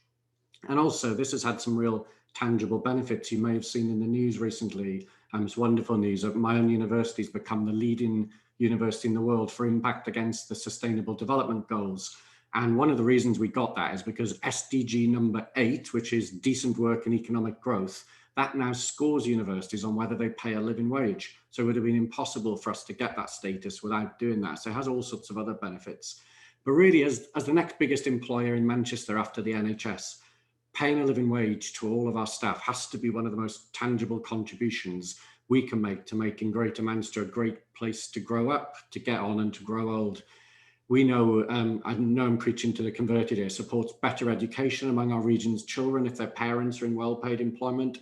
It supports better physical and mental health, and it supports greater productivity. And these are the sorts of things we know all our mayoral candidates are interested in supporting. It's probably no coincidence as well, as since we signed up to the Living Wage Foundation, we've got Bolton, we've got Salford University and Manchester Metropolitan University have all followed suit. And this is a really good thing for the city region. And Andy will know this because it's in his manifesto, but the group of universities in Greater Manchester are working on a civic university agreement. We're coming together to work together because we want to play our full role in making Greater Manchester the UK's first living wage city region. Thank you very much. Thanks, Julian. Great to hear that from you as well. So that's all from us. I'll hand back to our chairs, but looking forward to seeing all the further work that's going to be done on the living wage in Greater Manchester. Thank you. Thank you. Thanks to Sam, the Living Wage Foundation, and everyone, all the speakers involved. It's great to see how many Greater Manchester employers are leading the way. We've made great strides on low pay in recent years, but as always, there's still plenty of work to do on this issue. And that's why our final campaign this evening seeks to tackle the unacceptably high levels of child poverty in our region. I'll now hand over to Steve from Manchester Vineyard to begin our final campaign presentation. Thank you. At Manchester Vineyard, we spoke with around 150 people for our listening campaign. Many of these conversations were on people's doorsteps in our community, local libraries, McDonald's, or in our small groups which meet across the city. One recurring theme was around child poverty. Not surprising when 55% of the children in our community are trapped in poverty. We also saw that many of the other issues people spoke about, social isolation and crime, for example, could be linked to child poverty. The main concerns were around low wages, the cost of essentials like school uniforms, and hunger, not just in the school holidays, and the impact that experiences of poverty can have on people's mental health, such as hopelessness and isolation. We are so proud to have brought these voices representing hundreds of families to this point where we can see real change.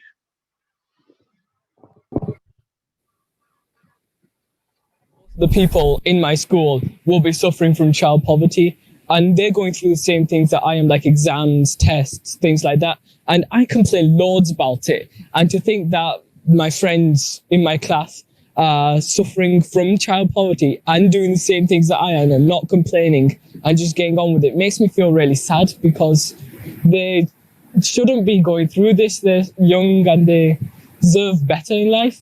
People that I encounter every day have to go through with child poverty and no one's doing anything about it. It makes me feel quite guilty because the children that do go through child poverty don't have the same opportunities as I do. It makes me feel upset that some of my peers can't afford basic stationery like pens and calculators for lessons. 9 people in every class of 30 children are living through child poverty. This shocks me because I now know that 9 people in my class, 9 of my friends have to experience poverty.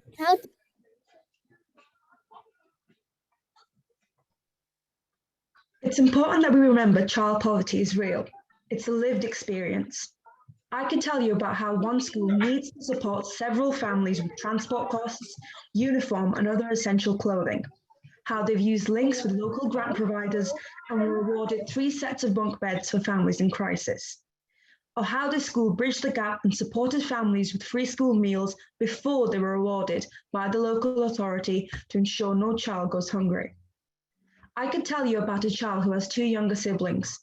They live with their mum, who experiences difficulties with her mental health and has been switched from universal credit to income support. This means she is now down to £203.25 a month, but has been given no support on how to manage this new budget. I could tell you how this has negatively impacted her mental health and how during home visits, the children are often seen wearing coats and layers to keep warm, or how school have had to provide food packages and uniform vouchers. Here are some young people from Failinge Park High School to tell you why you must do more to help those living in child poverty. Experience poverty. Child poverty can have a negative impact on a child's self-esteem and education, and so it is crucial that we all help. We are all responsible for this. We can all make a change, and you can too. I think it impacts a child both physically and mentally. Some people might not be able to afford like heating and for their boilers, and they can't have like showers, and it'll make them feel dirty. And they might not be able to afford like school uniforms or clothes, like clean clothes, and they'll feel very unhygienic, and they'll feel like people are judging them constantly, and that can destroy somebody's mental health. In a classroom, they feel they need to impress everyone just because they don't feel like they're good enough. And the constant pressure of them being the best hides the fact that they are going through what they're going through at home. And this really impacts their studies because they're changing their mind constantly, and they don't know who they are, who they really are, and they just keep on feeling the need to embrace themselves, but at home they can't do that, and it just affects their entire day because they don't have the support and guidance that they need. Child poverty impacts a young person because in school, when they're in a big group full of financially stable students, they might feel out of place, and this will make them feel lonely or isolated because they can't do what other kids are doing. It makes me feel sad on the kids who can't do stuff other people can do. And I feel like everyone should be equal, and this is just unjust. We need to do something about this so everyone can thrive together.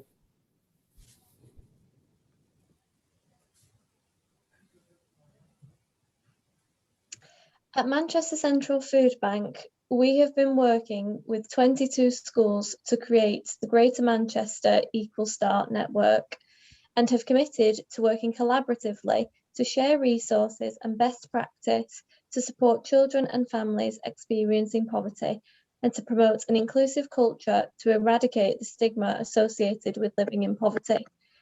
In a survey conducted with our local schools, 86% of respondents said that poverty was an issue for a large number of families at their schools, but only 23% had targeted policies to tackle this issue. While schools are able to build close relationships with pupils, parents and guardians to identify those families experiencing poverty, they are limited in what support they can provide due to constraints on resources that schools are able to access. Workshops that we have hosted have illustrated the limits to funding that schools can access for families experiencing poverty, difficulties in supporting families navigating the benefit system, and the lack of central resource sharing around locally available support. One head teacher noted, "I think we do a huge amount in schools, but this is scratching the surface.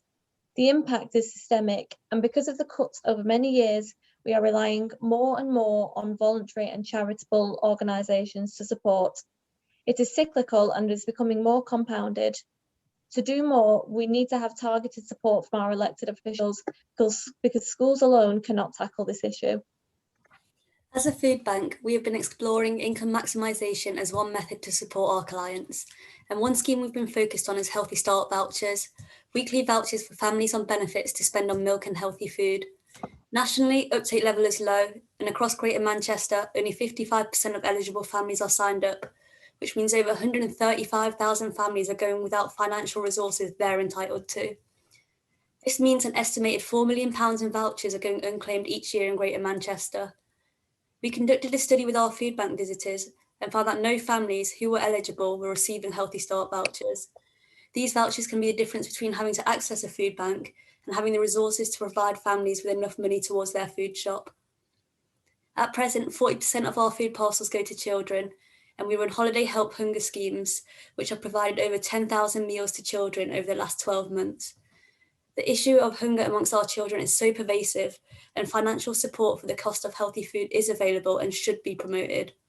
If we can get as many eligible families to sign up for these vouchers, we'll be helping to free up their income and help people out of the position of having to use a food bank. Families living in poverty face hunger, isolation, fear, and frustration. Many families trapped in poverty are in part-time, insecure work and earn chronically low wages. Poverty is more than choosing between heating your home or feeding your children. It's accompanied by feelings of worthlessness, isolation, anxiety, and desperation. Children can have lower self-confidence, educational attainment, poor health, and are more susceptible to mental health problems. In the Northwest, we have experienced the third highest increase in child poverty from 2014 to 2019. This pandemic has underlined the need for urgent action to address child poverty, ensure that families are able to eat, get a fair wage for their work, and ultimately thrive.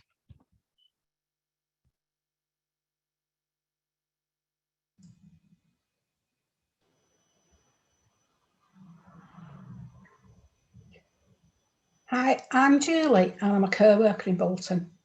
I've worked in social care for 17 years, including working through the pandemic, which has been the worst year of my working life.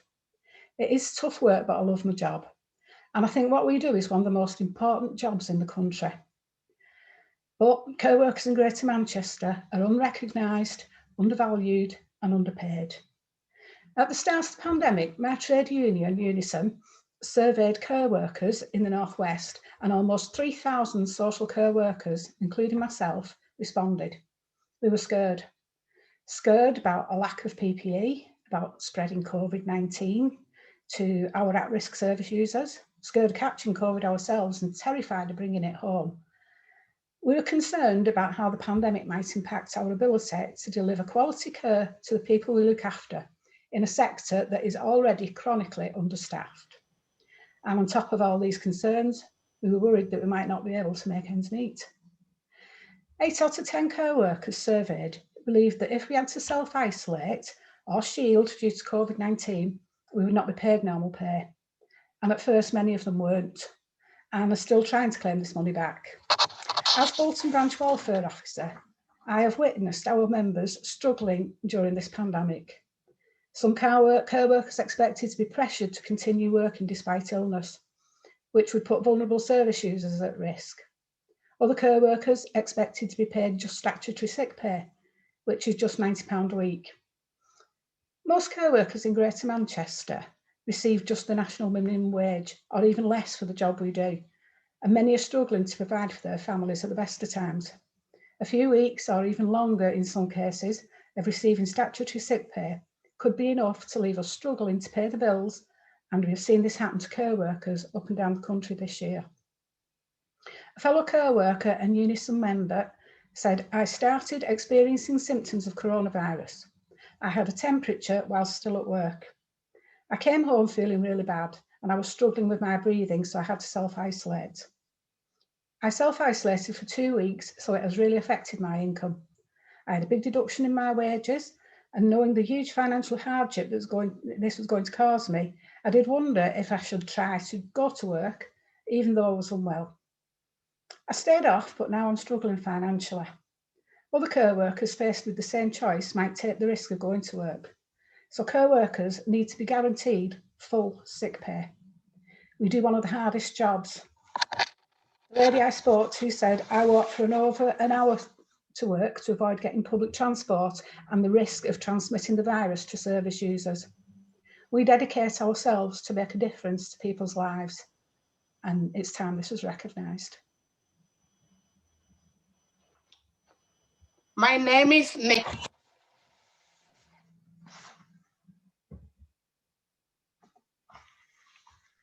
My name is...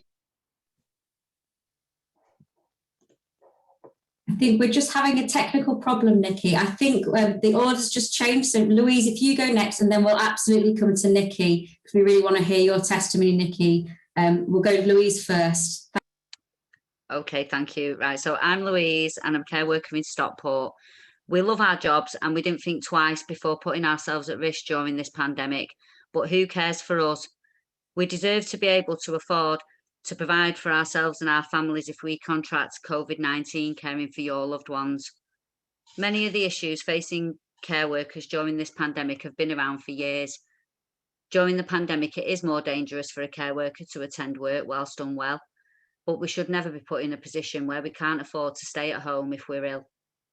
Pandemic or no pandemic, it's never right for social care service users to be put at increased risk of illness. And the reason that sick pay is such a problem is because almost all care workers are so underpaid. Nobody goes into care work to make millions, but we're struggling to make ends meet. And far too many care workers are employed on precarious contracts, which leave us vulnerable to exploitation, which in turn has a knock-on effect on the people that we care for. It's time for change. And these issues don't just affect care workers. There are too many workers across Greater Manchester that are low paid, without proper contracts or protections at work. It's time to make working in Greater Manchester fairer, and it's time to make Greater Manchester the greatest place to work in the country. Now back to Nikki. Thank you.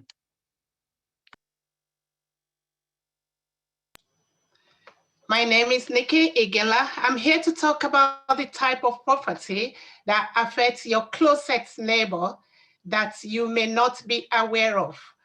African families are used to covering and protecting their dignities and image so that it may not be open to you.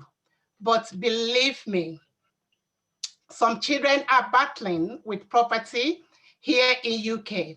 For example, when they are sick, their parents cannot afford medicines for treatment, and most of the time, this resorts self-medication, like giving them ginger, lemon, and garlic, instead of paying for their antibiotics that can heal them in a week or even 3 days. All of these will have a negative impact on their life. It is even more difficult to those who are. Some children experience poverty because their parents have little to almost nothing to live on. Some get less than £40 a week to live on. Why? That is a take-out meal for a middle-class family in UK. This type of poverty most time does not end with parents.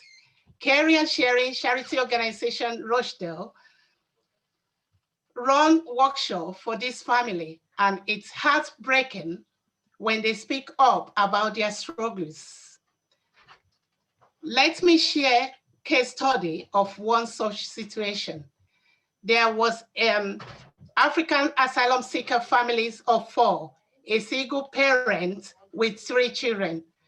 After the elders of the girl finished from the college as an asylum seeker, she cannot go further, nor work, but she's allowed to do or is wait for family decision from the Home Office. Stay idle, doing nothing. For 4 years, she got impregnated, and all her ambition of going higher institution has been denied, and not sure when they will be free so that she can continue with her life.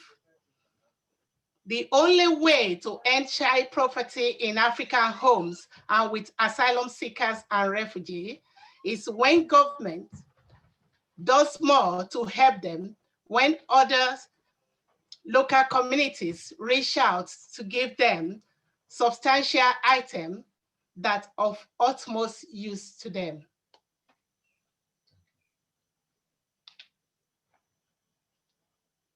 Thank you very much to everyone for sharing their testimony. It's so moving to hear. And we believe that the cycle of poverty doesn't end with parents and often continues throughout generations, as has been highlighted by Louise, Nikki, and other testimony here. Over lockdown, Citizen Society at the University of Manchester Students' Union gathered testimony on working class experiences at the university. We found that 57% of students worked over 10 hours a week during term time, alongside a full 40-hour university week. One student nurse who worked 16 to 20 hours a week during term time reported that it's difficult with your peers not understanding that you lend your mother money because she's a single parent on benefits and can't afford her food. I was a student nurse and so had reduced student finance and couldn't get access to the Manchester bursary because I was getting the NHS bursary. I only met 2 other working class peers in my course, and we used to exchange stories about going to the food banks this month because we couldn't afford to eat. The cycle of poverty clearly continues into adulthood from childhood and pervades through poor working conditions for students through to adults. I'll now pass over to Farah, who is going to outline the asks for our campaign. Here are our 4 asks for the mayoral candidates. Our first ask is that you support and promote our Greater Manchester campaign to increase Healthy Start voucher take-up to more than 75% within 3 years, maximise free school meal take-up, and support supplementary food and activity provision. Our second ask is that you support and promote the Greater Manchester Equal Start Network to share best practice, run innovative anti-poverty projects, and embed anti-poverty strategies and culture across Greater Manchester.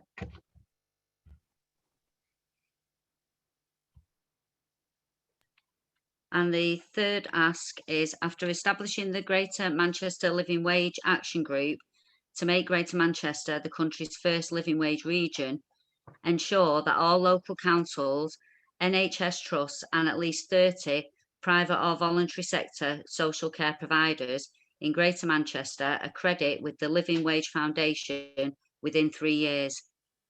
And then the fourth ask is strengthen the Greater Manchester Good Employment Charter by requiring accredited employers provide occupational sick pay schemes to all staff, then ensure that all Greater Manchester anchor institutions, GMCA, councils, NHS trusts and universities have signed up to the Charter and applied its content, including the private and third sector employers that they commission.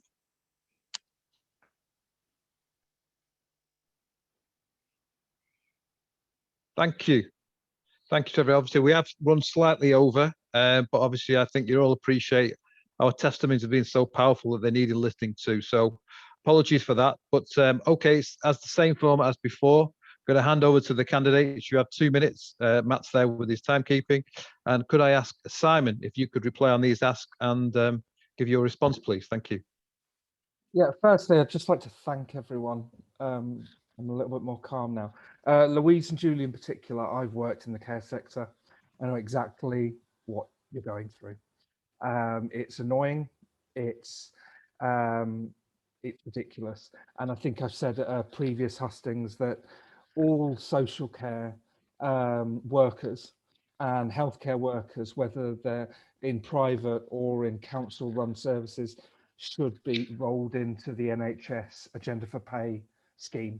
So you get the same as a nursing assistant in the NHS as you would if you were home visiting someone house to house to house for a private company, and equalising the pay, because there is a pay disparity there.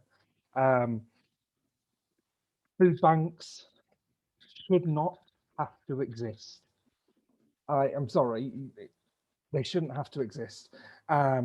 My party, and I know Mel will probably talk about it as well, we already have universal basic income on our policy books, and that's something that we want to push as a trial area and say actually make Greater Manchester a universal basic income trial area. So everyone can actually have the basics in life without having to worry and without having to go without. The 4 asks, because of what I've just said, of course, I back them all. And I know Andy's already got his good employment charter, and we need to strengthen that and move forward as your 4th ask.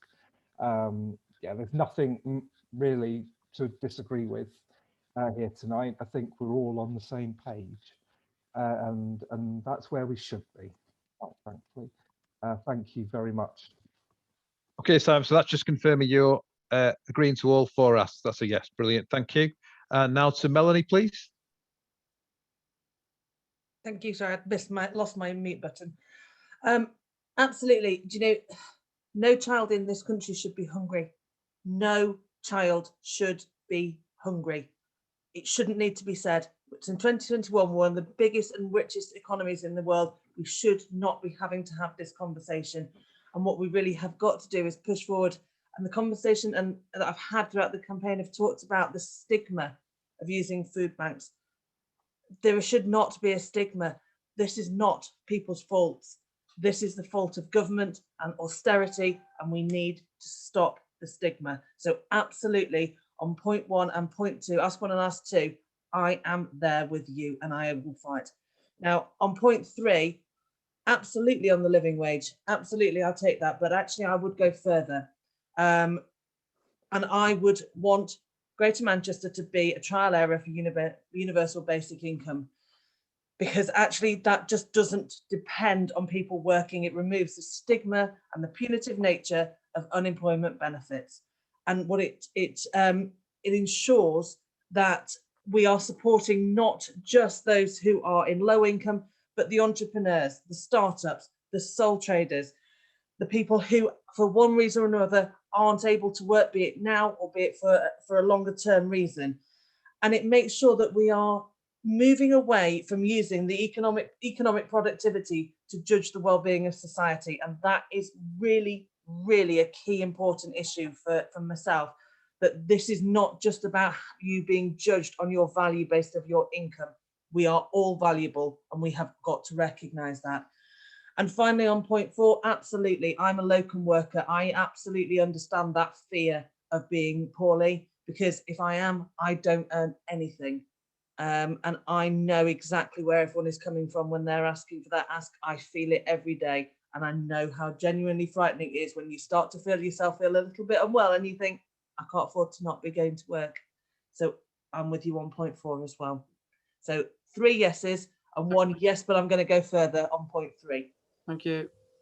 Thank you very much, Melanie. That's fantastic. Thank you. And finally, over to Andy. Thank you. I think it was Shannon who said earlier that we were always aware of the inequalities, but in the last 12 months there's been a sort of brutal spotlight shone.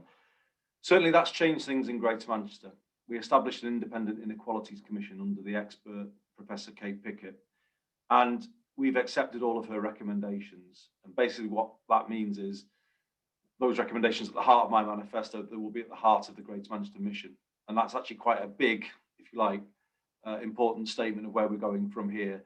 Levelling up only means anything if it's about giving people better homes, better jobs, better health, better lives. That is levelling up, and nothing else is levelling up in my view. And I also have put in my manifesto about universal basic income being a pilot area. Just on the asks particularly, I have already started a No Child Goes Hungry initiative supported by the Greater Manchester Mayor's charity and other funding I put into it. We're working with the Co-op on that.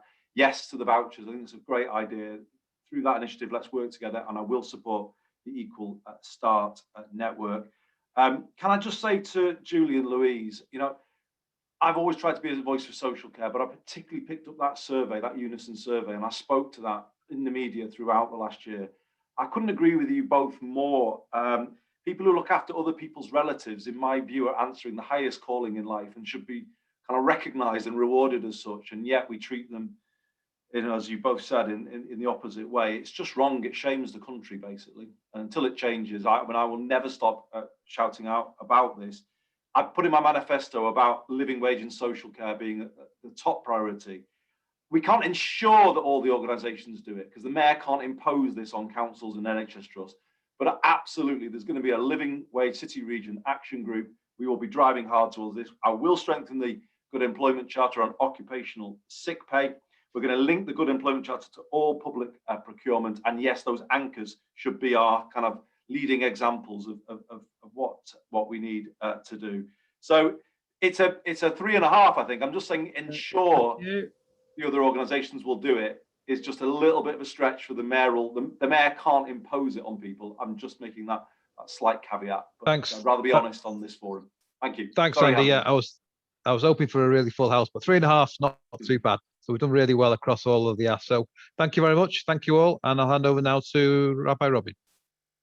Great. Thank you all so much. We really do honour your time, and we're very sorry that we have slightly overrun. So this is going to be brief. We're going to ask the three candidates when they pop back on the screen in a minute. Hopefully they'll be highlighted back with us.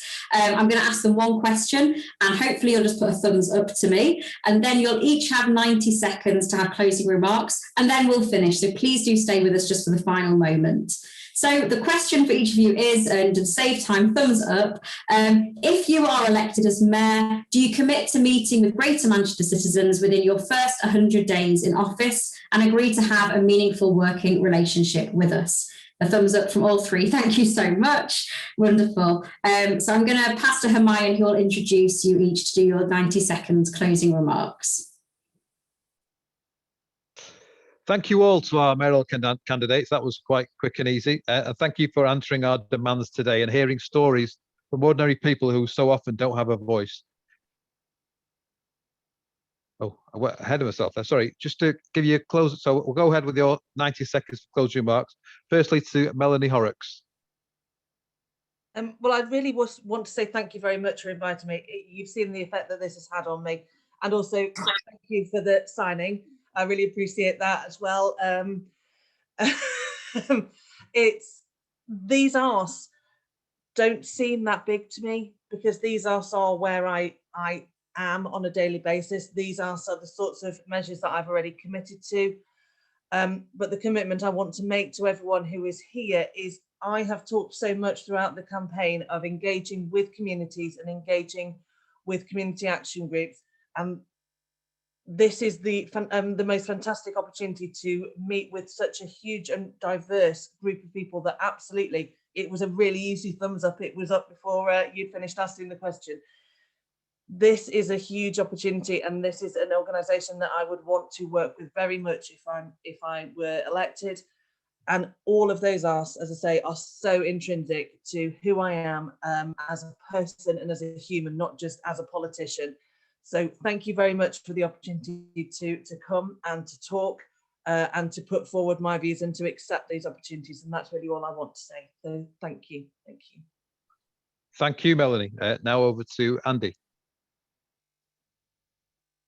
Well, thank you again, everybody. It's been an amazing event, actually. It's been a privilege to be a part of it. I did take a moment at one point to scroll through the 18 screens just to look at you all that were on the call. It was fantastic. It's like all your different living rooms. It's like a massive Greater Manchester goggle box is what it felt like looking at you all on the screen. So it was brilliant, actually. So thank you. A little view into all of your lives and all of your houses. You bring the power and the positivity to election campaigns. That's what the GM citizens did in 2017. You've done it again tonight, and it centres us all again for the final stages of the campaign. You tell us what it's all about, and honestly, we can't thank you enough for that. Just a final few thoughts. I left Westminster with a really sincere kind of commitment to do politics differently, to use devolution to do that, to make bottom-up change happen, because it's better change when it's bottom-up change, isn't it, rather than people imposing change on others, but also to put the right values at the heart of it. I was in a world down in Westminster where people lobby for those with most. We've got to put at the heart of what we do, looking after those who've got the greatest challenges. Start there, and that's what I did on homelessness. And as Ian Rutherford said at one point this evening, I've taken ideas from the Homelessness Action Network and put them into action. I want to carry on working in that way and apply that philosophy to the whole way of working in Greater Manchester. I just will finish to say, this campaign, actually, I found it really invigorating. And you've seen tonight that I've got two fellow candidates alongside me, in Mel and Simon, who are thoroughly decent people. And it makes such a difference to be doing politics alongside people, perhaps with some different views, some different allegiances, but thoroughly decent people who speak from the heart, as they've done tonight. I'm proud to be in this campaign alongside them. Thank you, everybody. It's been a great night. Thanks, Andy. And finally, just over to Simon. Thank you. I thank you for that, Andy. I mean, it's been an interesting few months for me. First of all, I would like to reiterate thanks to Kate and all the other BSL sign language interpreters. You are juggernauts to keep up with all of us. Because I know I don't speak as clearly as some people. Yeah, I reiterate Mel's words as well. These are not radical out there asks. These should be things that we do naturally. I reiterate, Andy's talking about bottom up. I mean, the Liberal Democrats, we may have had a checkered few years in a lot of your opinions, but I hope that we're restoring some faith back in us, because we believe in community action. We believe in groups and people leading from the bottom and actually saying, this is what will work for us. This is how it will work for us. And this is how it will better the lives of everyone around us. But thank you for tonight. And thank you to everyone that's worked to put this all together. It's been incredible. I obviously got a bit emotional at the beginning, but that's not a bad thing, apparently, I'm being told now. So thank you very much. And yeah, just go out and vote, everyone. Make your voice heard. Let's get loud, Greater Manchester. That's what I say. Thank you. Thank you, Simon. I think you stole my last line there, but anyway, thank you very much to all the candidates for answering our demands today and for hearing those stories from ordinary people who so often don't have a voice. Can we just give a big virtual round of applause to our candidates? And we wish them all the best on the 6th of May. And as Simon said, please vote. Great, thank you. Connor and I we're going to finish in 2 minutes so that we can process everything. We've heard from so many people, heard testimonies that have shaken us, brought us to tears and stirred us to further action. We've heard the pledges from our candidates and committed to further work together. We hope, if you are visitors tonight, you have been convinced that particularly now, in the difficult times we find ourselves, that organising together in this way provides a third way to make change, not simply to paper the cracks, but to ensure real systemic change in our streets for our families. We've seen over the past year the need for community, the disparity at the core of our society. Our message here tonight is loud and clear. We are not powerless. Together we have immense power, Not only will we vote, but we will be part of working for the change with those elected to positions of power. It's now my role to close what's been an inspiring and powerful assembly. Thank you to all of the candidates for standing to represent Greater Manchester and for your time and welcome engagement with Greater Manchester citizens tonight. And a huge congratulations to all of our fantastic speakers for your bravery. You're making a difference to Greater Manchester already. Thank you to everyone who's attended this evening for your time and dedication. And well done to the Greater Manchester Citizens leadership team who pulled this event together. Finally, a huge thank you from everyone in Greater Manchester to our community organiser Furkan for all of his hard work in the run-up to the Assembly, especially as he's a new dad. Once again, whilst we cannot break the fast together, we wish everyone Ramadan Mubarak. At times this year, it has felt hard to feel hopeful, but this evening's speakers have shown us that there is hope when we take time to understand each other and take action to make change together.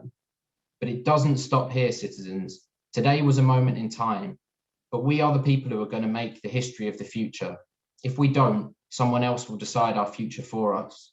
So we need to take action. We need to build power for justice. We need more members, more diversity, more people involved in the important campaigns we've heard about tonight. We want to choose what happens to our communities. So if you'd like to get further involved in Greater Manchester Citizens after tonight's event, a link to sign up to join our campaigns has been posted in the chat.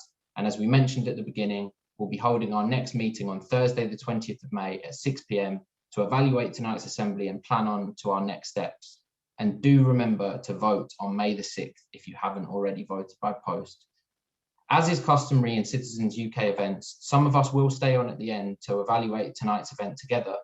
This evaluation is open to everyone, apart from the candidates, so sorry about that, Simon, Melanie and Andy. But the evaluation is completely optional. There's no obligation to stay as it's been a long event. Once again, thank you to everyone who has attended. I'll now bring the event to a formal conclusion and we'll begin the evaluation in a few minutes for those who wish to stay on. Thank you.